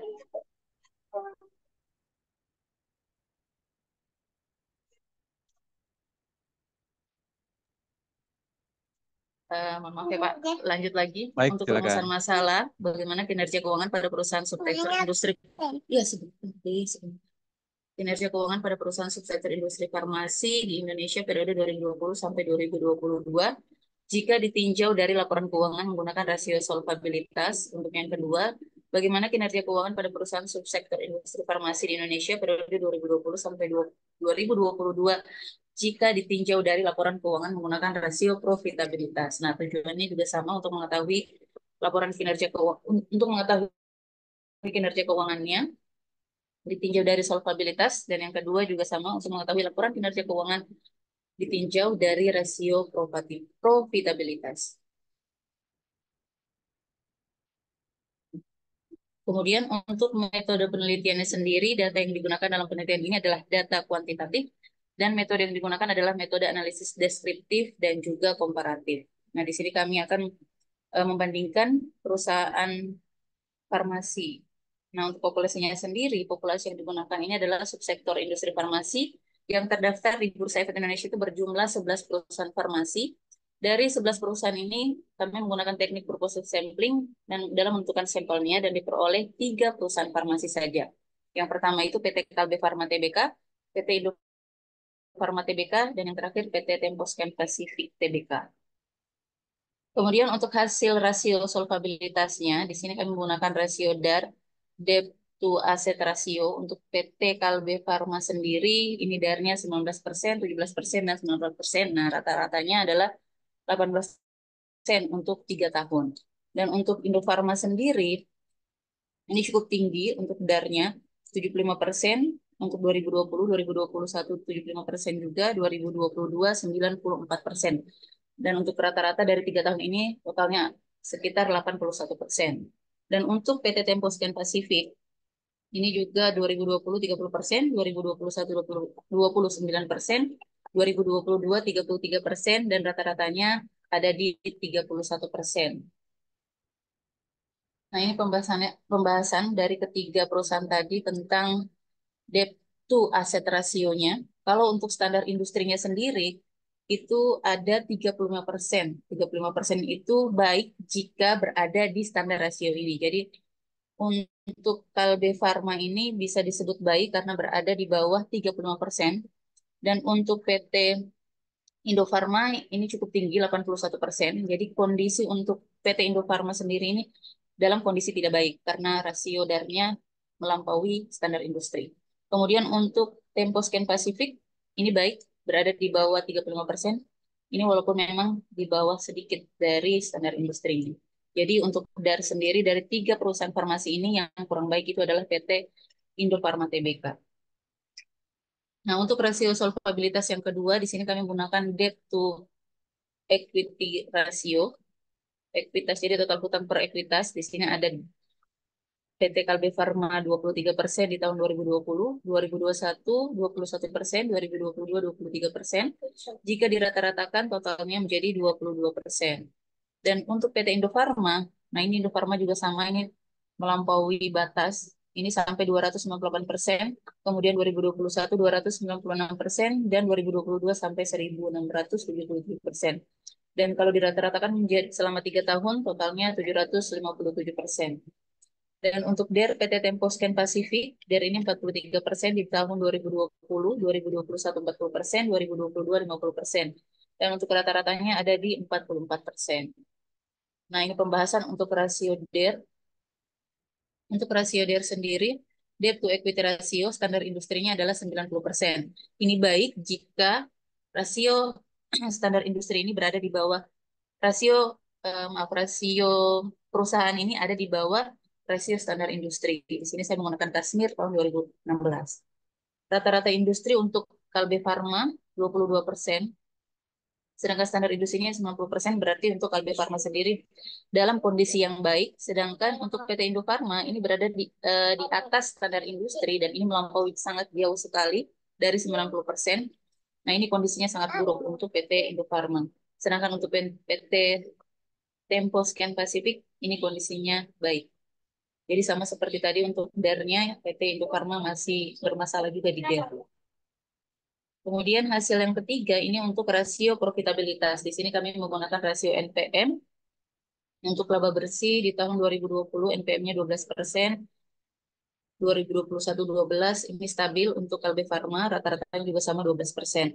Untuk PT Indofarma sendiri NPM-nya sampai 0%, kemudian dia minus di 2021 dan di 2022 juga masih minus di 37%. Jika dirata-ratakan minus 13% dari 3 tahun berturut-turut.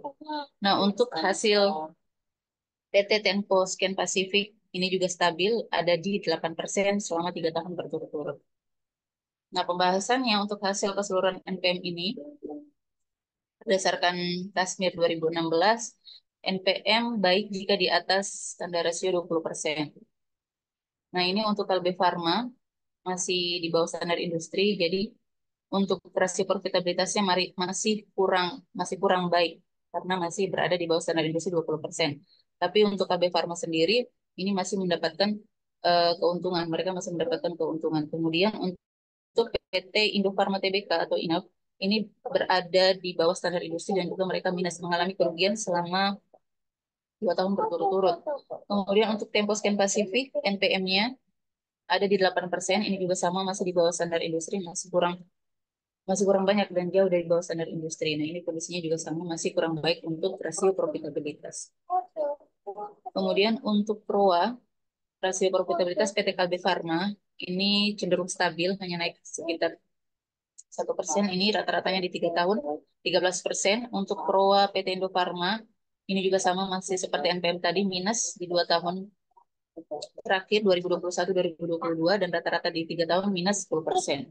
Untuk PT Tempo Scan Pacific ini stabil dari 2020 sampai 2022 ada di 9%. Nah, ini untuk pembahasan ROA itu 30% baik jika ada di atas 30% untuk standar rasionya.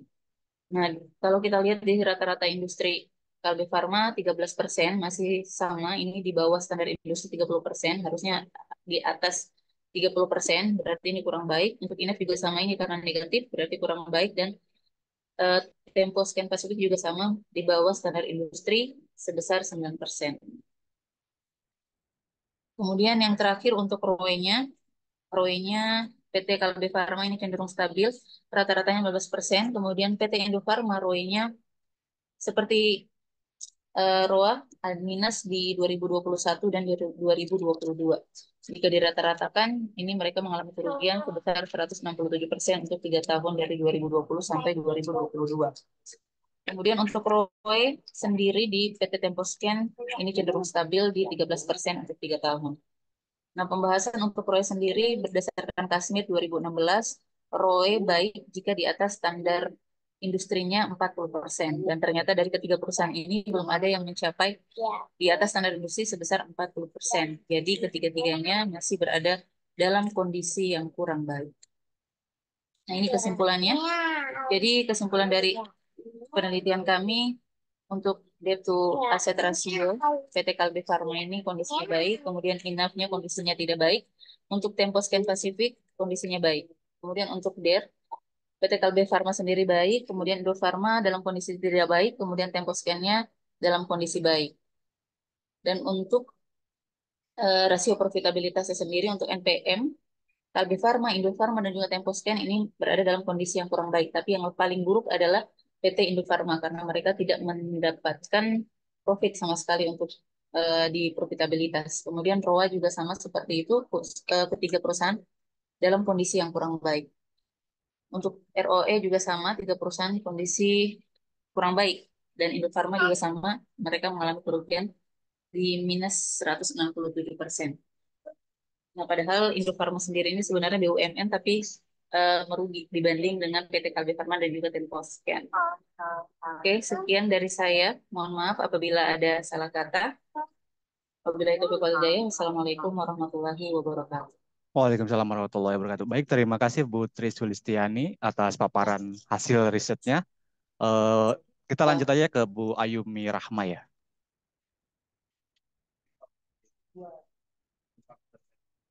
Ya, silakan Ibu Ayumi. Baik, izin share screen ya Pak.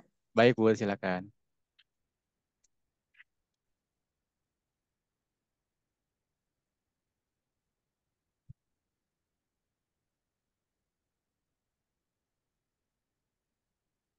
Ya.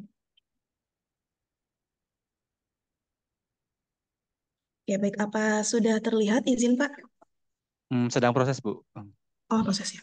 Iya. Ya, silakan Bu, sudah terlihat. Oke baik, sebentar.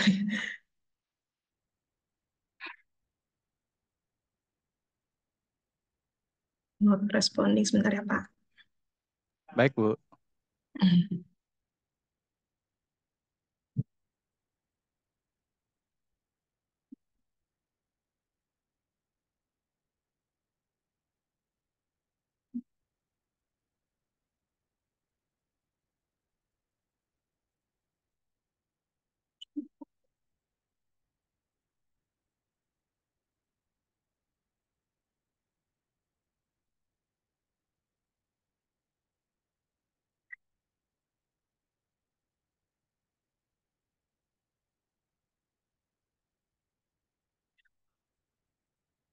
Oh ya, sebentar ya Pak.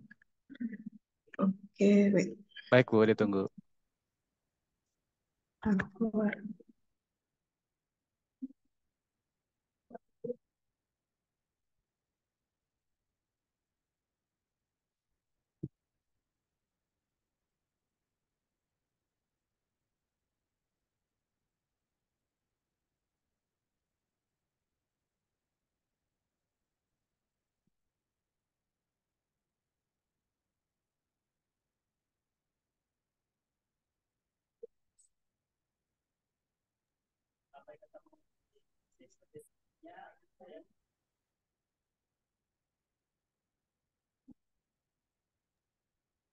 Atau jika ada kendala mungkin bisa dijawab ke saya Bu, agak saya share. Oke boleh Pak. Saya ini lemot banget. Ya, Oke, izin saya japri ya Pak. baik.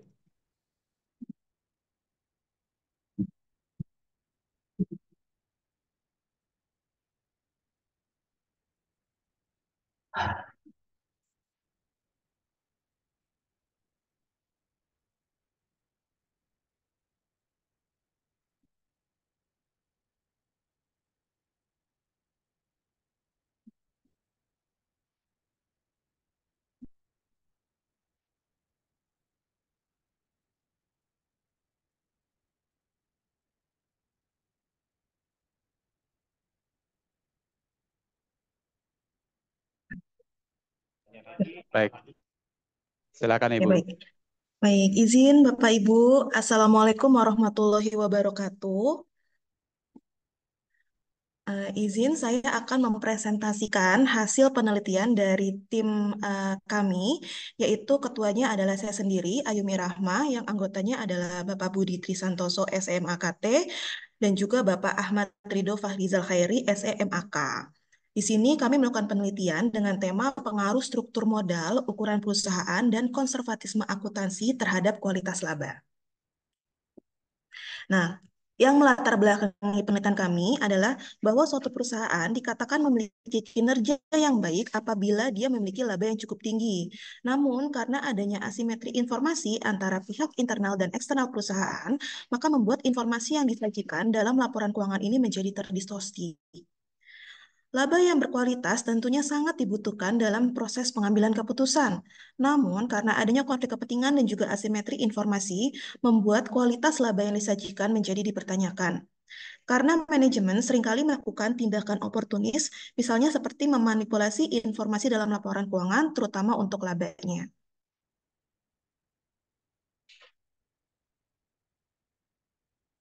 Bisa tolong lanjut, Pak? Maaf. Oke, makasih. Nah, variabel penelitian digunakan dalam penelitian kami. Yang pertama untuk Y-nya itu yaitu kualitas laba, lalu X1-nya adalah struktur modal, X2-nya ukuran perusahaan, dan X3-nya adalah konservatisme akuntansi. Oke.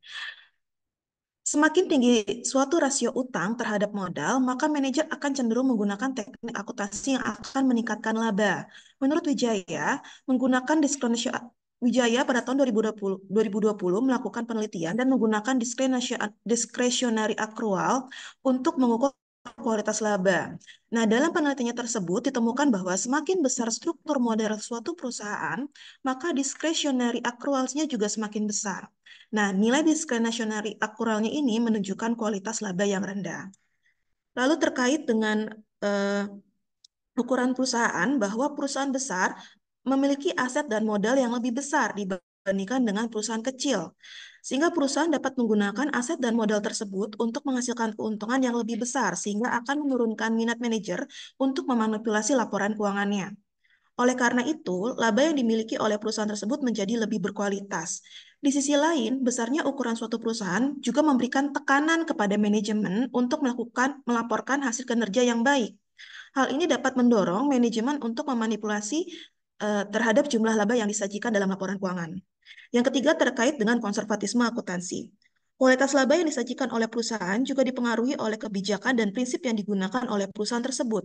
Salah satu kebijakan yang dapat berpengaruh terhadap kualitas laba yang disajikan adalah penggunaan dari konservatisme akuntansi dalam menyajikan laporan keuangan. Perusahaan yang menerapkan prinsip konservatisme akan memberikan informasi yang berkualitas baik kepada para investornya karena perusahaan akan lebih berhati-hati dalam melaporkan laporan keuangannya. Oleh karena itu, hipotesis dalam penelitian ini yang pertama adalah pengaruh simultan dari struktur modal, ukuran perusahaan, dan konservatisme terhadap kualitas laba. Lalu H2-nya adalah struktur modal berpengaruh terhadap kualitas laba. H3, ukuran perusahaan berpengaruh terhadap kualitas laba. H4, konservatisme akuntansi berpengaruh terhadap kualitas laba.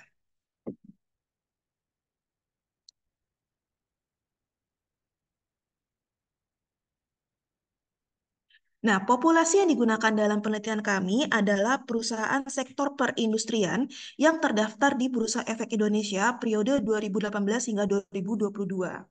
Perusahaan sektor perindustrian ini dipilih karena perkembangan dan stabilitas pasar perusahaan-perusahaan ini akan berdampak cukup signifikan terhadap stabilitas sosial dan ekonomi. Lalu sampelnya berdasarkan kriteria sampel, jadi kami menggunakan teknik non-probability sampling, ya, yaitu pervasive sampling di mana terdapat beberapa kriteria. Nah, berdasarkan kriteria yang ada, terpilih 13 perusahaan yang dapat dijadikan sampel penelitian dengan periode pengamatan selama 5 tahun. Oleh karena itu, terdapat 65 observasi atau pengamatan dalam penelitian ini. Berikut adalah hasil untuk uji kesesuaian model. Jadi kami menggunakan regresi data panel di mana ada 3 model yaitu FEM, CHEM, dan REM. Di sini kita memilih mana model yang paling sesuai. Nah, berdasarkan uji Chow, uji Hausman, dan uji Lagrange multiplier, ditemukan bahwa model yang terpilih adalah fixed effect model atau FEM. Oke. Selanjutnya adalah menilai, maksud saya di sini adalah,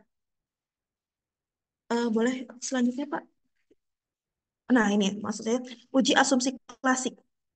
Nah, uji asumsi klasik yang kami lakukan yang pertama adalah uji normalitas, ya di mana di sini nilai probabilitasnya lebih dari 0,05, yaitu 0,13 sehingga terbebas dari jadi datanya normal, terdistribusi normal. Selanjutnya untuk multikolonialitasnya itu di bawah 0,9 semua, jadi terbebas dari multikolonialitas. Nah, untuk uji heteroskedastisnya sendiri, nilai props chi-square dari ops R-square-nya adalah 0,3170, lebih besar daripada 0,05, sehingga terbebas dari heteroskedastisitas. Untuk uji autokorelasi, kami menggunakan serial correlation LM test, di mana nilai props chi-square-nya juga di atas 0,05, sehingga terbebas dari autokorelasi. Untuk pengujian hipotesisnya, yang pertama adalah uji simultan, di mana nilai prop F statistiknya adalah kurang dari 0,05. Sehingga dapat disimpulkan bahwa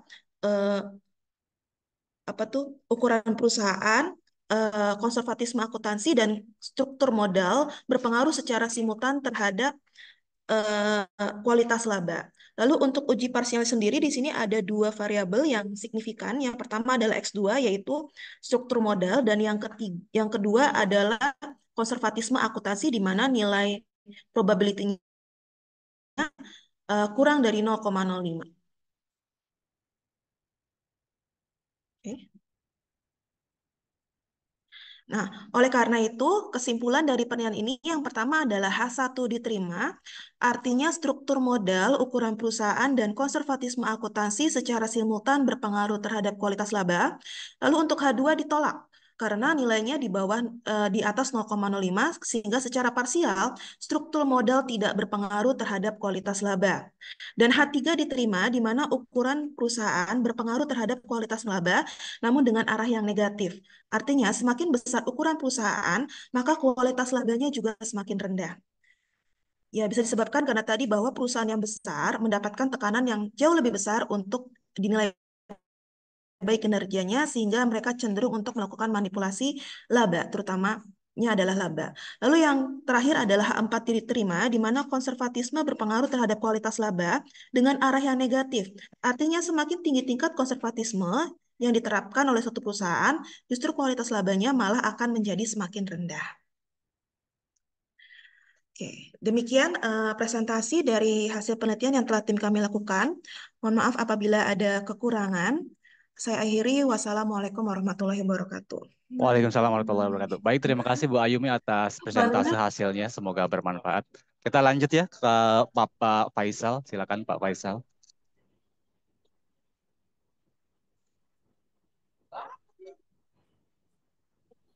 Halo, suaranya kedengaran nggak? Terdengar Pak, silakan Pak. Terdengar dengan baik.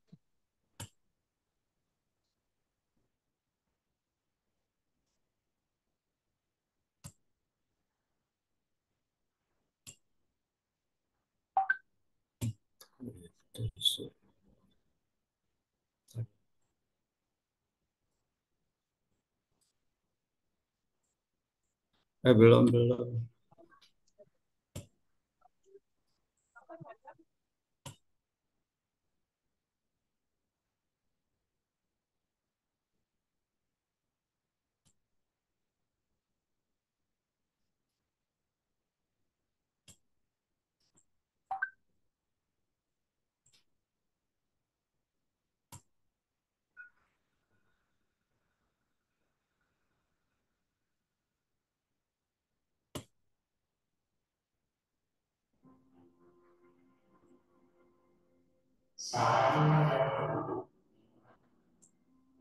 Kok nggak terhubung sama dokumen sih? My dokumen. Bisa Pak?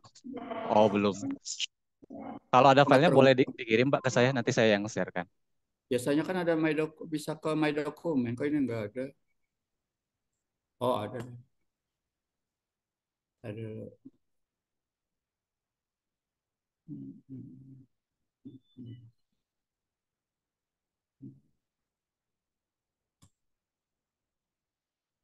Aduh.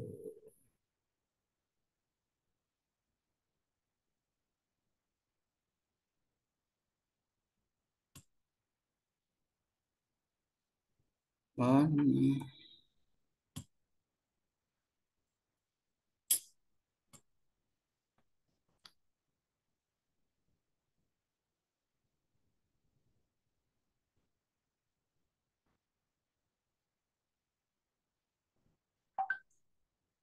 Dulu ya. Baiklah, ditunggu.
Saya kirim ke WA Bapak.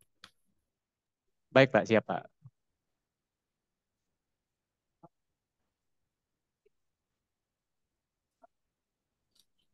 Baik, saya share ya Pak.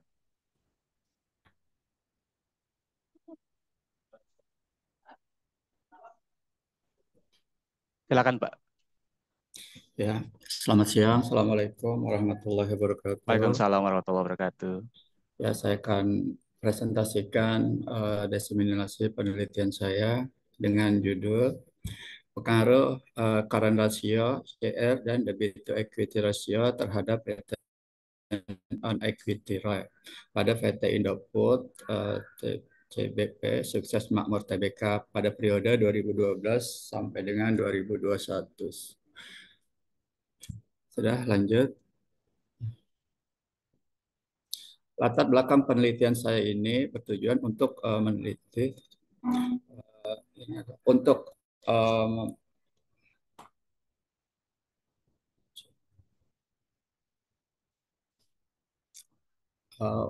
adalah untuk mengetahui pengaruh current ratio dan debit to equity ratio terhadap return on equity pada PT Indofood Sukses Makmur. Yang kedua, permasalahan yang dinilai berimplikasi pada ROE, diantaranya pada ROE di mana terdiri dari hutang lancar dengan aset lancar. Angka rasio yang tinggi menunjukkan bahwa perusahaan memperoleh kemampuan untuk menjamin hutang lancar mereka, serta debit equity ratio yang berguna untuk menentukan besar hutang perusahaan. Next. Tinjauan pustaka kami ambil dari CR. Pengertiannya, CR merupakan jenis dari rasio likuiditas. Rasio likuiditas adalah rasio yang mengukur kemampuan suatu perusahaan dalam memenuhi kewajiban jangka panjangnya, menurut Kashmir. Kemudian variabel selanjutnya adalah DER, debit to equity ratio, adalah rasio keuangan yang dipakai untuk menilai utang dengan ekuitas perusahaan. Rasio ini digunakan untuk mengetahui total dana yang disediakan oleh peminjam atau kreditur dengan pemilik perusahaan, ya menurut Kashmir. Kemudian ROE, return on equity, adalah rasio keuangan digunakan untuk mengukur keberhasilan perusahaan dalam menghasilkan laba bagi para pemegang saham. Next. Metode penelitian, dalam metode penelitian ini jenis yang digunakan adalah kuantitatif. Ya, penelitian ini dilakukan di BEI, Bursa Efek Indonesia, pada periode 10 tahun terakhir dari tahun 2012 sampai 2021. Variabel berikut pada penelitian adalah current ratio CR, dan variabel bebas pada penelitian ini adalah debit to equity ratio DER dan current ratio CR. Nah, kemudian penutup daripada hasil penelitian ini yang didapat, variabel current ratio berpengaruh negatif ya pada return on equity. Jadi kesimpulannya bahwa current ratio CR secara parsial berpengaruh signifikan terhadap return on equity rate dengan nilai hitung tabel min 0,973 lebih kecil daripada 0,7114 dan nilai signifikan lebih kecil dari 0,50. Yang kedua, variabel debit to equity ratio berpengaruh negatif pada return on equity. Kesimpulannya dari ini belum. Dari ini secara parsial berpengaruh signifikan terhadap return on equity dengan ditunjukkan dengan nilai T hitungnya lebih besar dari T tabel dan nilai signifikan lebih kecil.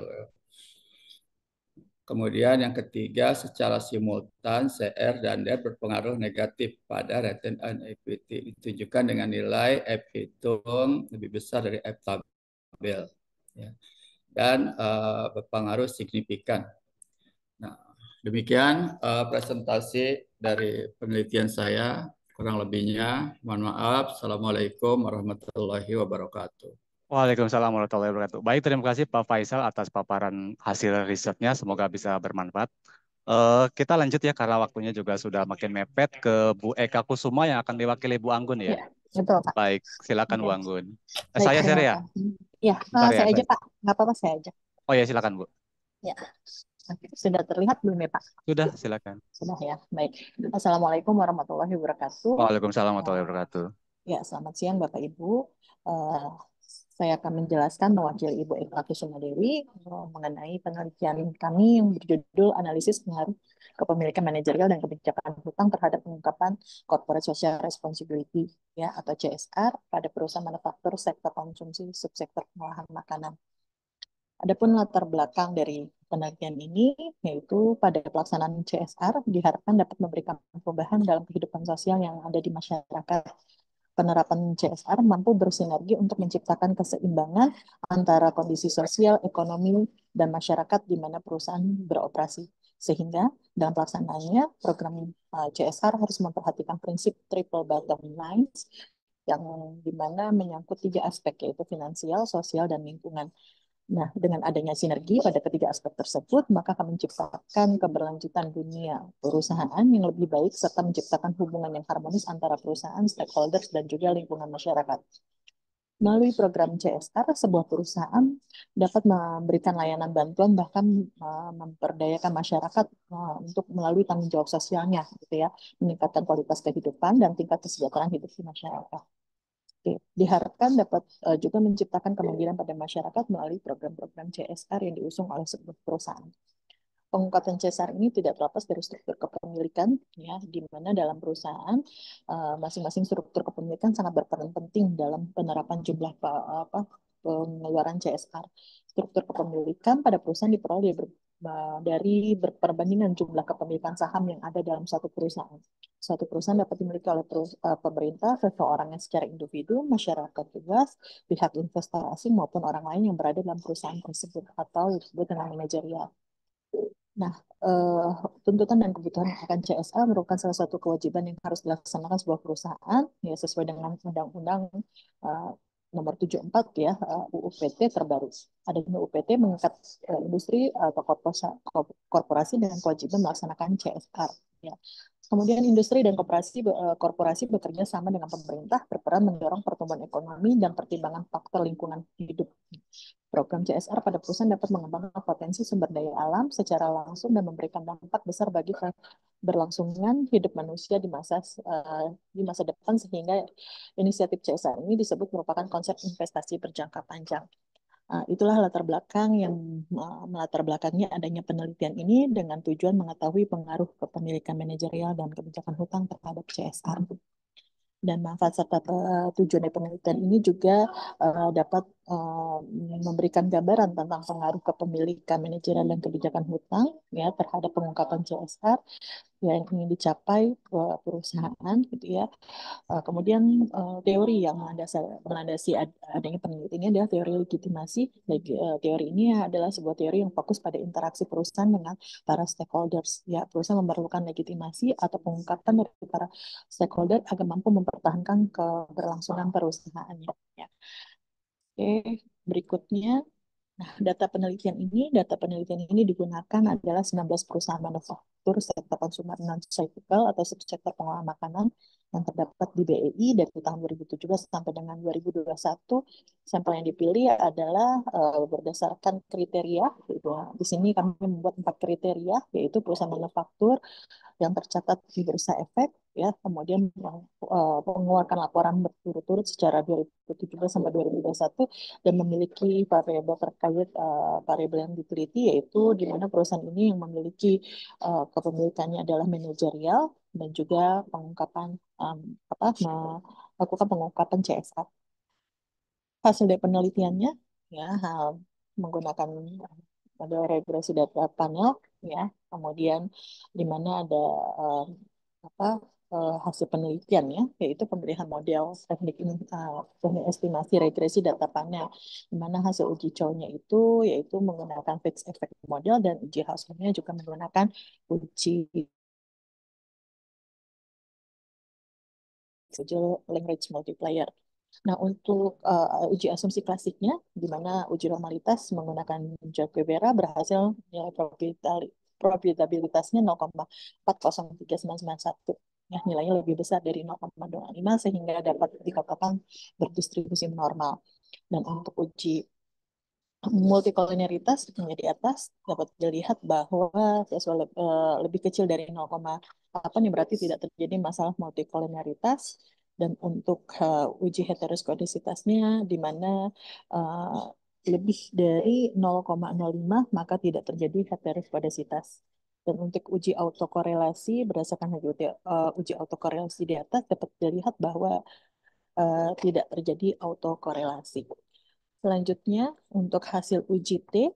Nah, uji ini dalam regresi berganda digunakan untuk mengetahui apakah model model ini ya berpengaruh antara uji parsial ya dari satu variabel X1 terhadap Y-nya, di mana pengujian secara parsial berpengaruh ke pemilikan manajerial X1 terhadap pengungkapan CSR. Hasil uji menyatakan bahwa kepemilikan manajerial tidak mempengaruhi pengungkapan CSR dengan nilai probabilitas di atas 0,05 yaitu sebesar 0,0192. Dan untuk pengujian secara pengaruh kebijakan hutang dapat dilihat bahwa berpengaruh secara signifikan terhadap pengungkapan CSR dengan nilai probabilitas di bawah 0,05. Sedangkan untuk uji F-nya, itu ini digunakan untuk mengetahui apakah variabel independen bersama-sama berpengaruh secara signifikan. Dan hasilnya di sini bahwa dapat disimpulkan adanya pengaruh signifikan ya antara semua variabel independen terhadap variabel dependennya. Kesimpulan ya yang dapat disimpulkan bahwa yang pertama kepemilikan manajerial tidak berpengaruh terhadap pengungkapan CSR karena perusahaan lebih mementingkan kepentingan untuk manajernya daripada untuk pihak lain ya di luar perusahaan ya. Dan yang kedua kebijakan hutang berpengaruh terhadap pengungkapan CSR karena semakin tinggi tingkat hutang, semakin efektif penggunaan modal kerja, dan semakin cepat modal kerja berputar, maka semakin besar keuntungan yang didapat dan juga untuk meningkatkan pengungkapan CSR perusahaan. Ya. Nah, kemudian yang ketiga secara simultan untuk kedua variabel independen dan satu variabel dependennya sangat berpengaruh. Sarannya bagi peneliti selanjutnya penelitian ini pada perusahaan dengan sektor yang berbeda yang dapat dijadikan pembanding, dan kemudian bagi perusahaan agar lebih banyak pengungkapan aktivitas sosialnya kepada stakeholder dengan melakukan pengungkapan CSR. Perusahaan yang diharapkan dapat beroperasi secara berkelanjutan karena dinilai telah mendapatkan legitimasi atau pengakuan dari para stakeholder. Dengan melakukan aktivitas sosial, perusahaan diharapkan dapat mendorong kesejahteraan masyarakat dan kelestarian lingkungan di sekitar yang dapat mendukung keberlanjutan dari perusahaan tersebut. Sekian dari saya, Yulianto, untuk presentasinya. Terima kasih. Wassalamualaikum warahmatullahi wabarakatuh. Waalaikumsalam warahmatullahi wabarakatuh. Terima kasih Ibu Anggun atas paparan hasil risetnya. Semoga bisa bermanfaat untuk ke depannya. Dan kita lanjut ya dengan satu peserta terakhir, mungkin Bapak Aidil Amin Effendi, dipersilakan. Terima kasih Pak ujung nih Pak ya. Iya, alhamdulillah. Udah pada pergi kayaknya, udah pada pulang ini. Masih ada nih sebagian. Alhamdulillah. Masih ada yang denger Pak, kalau pulang semua hilang. Iya. Izin Pak Yulianto dan rekan-rekan yang saya spin.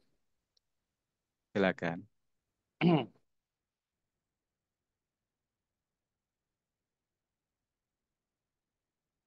Bismillahirrahmanirrahim. Assalamualaikum warahmatullahi wabarakatuh. Waalaikumsalam warahmatullahi wabarakatuh. Terima kasih Pak Yulianto dan rekan-rekan dosen yang sama-sama kita menghormati Allah Subhanahu wa taala. Izinkan saya sesi terakhir ini untuk menyampaikan diseminasi penelitian kami. Saya ketuanya, Ibu Anwar Fendi, anggota kami, Bu Denok, dan Pak Sudiarto. Dengan judul Cerminan Keberhasilan UMKM, Berbasis Ekonomi Kreatif, Tinjauan Literatur Sistematis. Ya, kemudian latar belakang di sini, kenapa penelitian ini mengenai ekonomi kreatif ini kita lihat dari survei berdasarkan Kementerian Pariwisata dan Ekonomi Kreatif tahun 2020 itu terlihat tidak meratanya distribusi tenaga kerja ekonomi kreatif pada tahun 2019. Nah, ini dapat data terbaru yang terakhir datanya ini baru ini yang saya cari mendapat. Dan kemudian di sini terlihat kuliner yang tertinggi tidak merata dari subsektor dari ekonomi kreatif tersebut, diikuti fashion dan sebagainya. Dan tingkat kewirausahaan di Indonesia ini di Asia Tenggara ini termasuk rendah, ya, tapi masih di apa namanya di bawah Vietnam, Thailand, Malaysia, dan Singapura. Nah, di sini perlunya peningkatkan UMKM, terutama di sektor ekonomi kreatif. Melihat permasalahannya. Rumusan masalah tujuan kegiatan di sini adalah bagaimana kita apa namanya melihat sejauh determinan keberhasilan usaha mikro, menengah berbasis ekonomi kreatif dan faktor apa saja yang mempengaruhi keberhasilan UMKM. Bagaimana tujuan berikut? Metode penelitian ini kita menggunakan pendekatan eksploratif deskriptif, yaitu menganalisis tentang keberhasilan UMKM, faktor-faktor keberhasilan UMKM berbasis ekonomi kreatif ini dengan dikembangkan menggunakan pendekatan kajian literatur dan studi pustaka. Nah, jadi maksudnya di sini kita mencari dengan research berbagai literatur dari Google Scholar, Google Search, Scopus, ResearchGate, BPS, dan sebagainya. Dan kita kumpulkan beberapa literatur sehingga hasil yang didapat kali ini yaitu tentang bagaimana keberhasilan UMKM ini berbasis ekonomi kreatif ini. Nah, ternyata dari beberapa literatur yang saya dapat, UMKM ini, keberhasilan ini perlunya meningkatkan kreativitas dan inovasinya dalam menghasilkan karya-karya baru. Jadi, perlunya karya-karya baru, meningkatkan kreativitas bagi para pelaku UMKM melalui serangkaian proses pelatihan. Dengan keberhasilan UMKM ini dengan adanya pelatihan baik dari pemerintah, seperti manajemen pengolahan usaha, pemasaran, keuangan, dan sebagainya, pelatihan. Kemudian keberhasilan ekonomi kreatif juga perlu didukung dari peningkatan kualitas produk, pelayanan, dukungan penuh dari pemerintah, swasta, dan sebagainya. Tajudin, Maya 19, dan literatur lainnya ini tentang bagaimana peningkatan SDM, insan kreatif, melalui pelatihan, fasilitas ke lembaga perbankan, peningkatan kualitas produk, inovasi produk, dan terutama ke produk aplikatif ke berbagai basis aplikasi. Terakhir dari Jeffrey dan Ibrahim 2021, di sini keberhasilan UMKM kreatif juga diikuti dengan mengikuti program pengembangan UMKM, melakukan kerjasama, hubungan baik antar karyawan dengan memberikan pelatihan, pemasaran secara online, dan sebagainya. Dapat disimpulkan tentang ekonomi kreatif ini bahwasannya perlunya ekonomi kreatif untuk ditingkatkan karena pengaruh yang positif terhadap perekonomian di Indonesia. Dengan demikian dapat dikatakan bahwa dengan adanya pertumbuhan dan peningkatan industri ekonomi kreatif dapat terus membantu perekonomian di Indonesia. Di antara strategi keberhasilan dari ekonomi kreatif ini harus senantiasa menjaga mutu serta peningkatan kreativitas dan inovasinya dalam menghasilkan karya-karya baru. Peningkatan kreativitas bagi para pelaku UMKM dapat dilakukan serangkaian proses pelatihan dari pemerintah seperti manajemen pengelolaan usaha, manajemen pemasaran, keuangan, dan sebagainya. Dan pada intinya, keberhasilan peningkatan industri kreatif juga dapat dilakukan melalui pelatihan, fasilitas kelembagaan, baik perbankan, kemudian peningkatan kualitas dan kuantitas produk, layanan, inovasi produk, aplikatif ke berbagai basis aplikasi. Dari semua strategi pengembangan industri kreatif tersebut perlu dilakukan secara konsisten dan berkelanjutan agar UMKM dapat unggul bersaing dengan pesaing lainnya. Terima kasih. Tutup dengan surat Al-Isra ayat 7. A'udzubillahi Bismillahirrahmanirrahim. Santum aksantum bi anfusikum wa nasbun falha. Jika kita berbuat kebaikan, kita insya Allah berbuat baik untuk kita diri sendiri. Jika kita berbuat kejahatan, maka kejahatan akan bagi kita sendiri. Terima kasih. Kami dari peneliti. Mohon maaf lahir batin jika salah kata mohon dimaafkan dan mohon sarannya. Terima kasih semuanya. Assalamualaikum warahmatullahi wabarakatuh. Waalaikumsalam warahmatullahi wabarakatuh. Baik, terima kasih Pak Aidil Amin Effendi atas paparan dari hasil risetnya. Semoga bisa bermanfaat untuk perkembangan masyarakat di kita pada umumnya. Dan ini akhir dari sesi di room 4, artinya sudah selesai paparan materi yang rekan-rekan dosen Bapak Ibu sampaikan. Dan nanti mungkin setelah ini akan saya upload dulu untuk rekaman materinya. Nanti jika sudah jadi akan kami share baik di yang peserta yang besar atau mungkin nanti saya spesifik juga share di grup yang room 4 agar teman-teman atau rekan-rekan dosen lebih mudah untuk mencari link daripada rekaman kita. Dan terima kasih atas kontribusi Bapak Ibu dalam pengembangan ilmu pengetahuan. Semoga kita-kita semua ini bisa menjadi peneliti-peneliti yang bisa menemukan inovasi-inovasi yang baru untuk kemajuan Unpad pada khususnya serta bangsa dan negara pada umumnya. Mungkin ada yang ingin disampaikan dulu Bapak Ibu sebelum kita akhiri. Alhamdulillah cukup Pak, terima kasih. Cukup saya screenshot dulu ya Bu. Ya mungkin Siap, agar siap. ini ketahuan yang terakhir siapa aja. Siap. Ya, mungkin dibuka ya kameranya. 1, 2, 3. Baik, terima kasih Bapak Ibu atas Ya, terima partisipasinya. kasih Pak Semangat terus Yulianto. untuk menjadi peneliti-peneliti dan akhir kata, billahi taufiq wal hidayah. Assalamualaikum warahmatullahi wabarakatuh. Waalaikumsalam. Waalaikumsalam Waalaikumsalam warahmatullahi wabarakatuh. Terima kasih Pak Terima Yulianto kasih dan Pak Idil. Terima kasih Pak Terima kasih Bu Bapak. Ayumi, Bu Putri. Terima kasih Pak Yulianto. Terima semuanya. kasih. Assalamualaikum warahmatullahi wabarakatuh. Waalaikumsalam warahmatullahi wabarakatuh.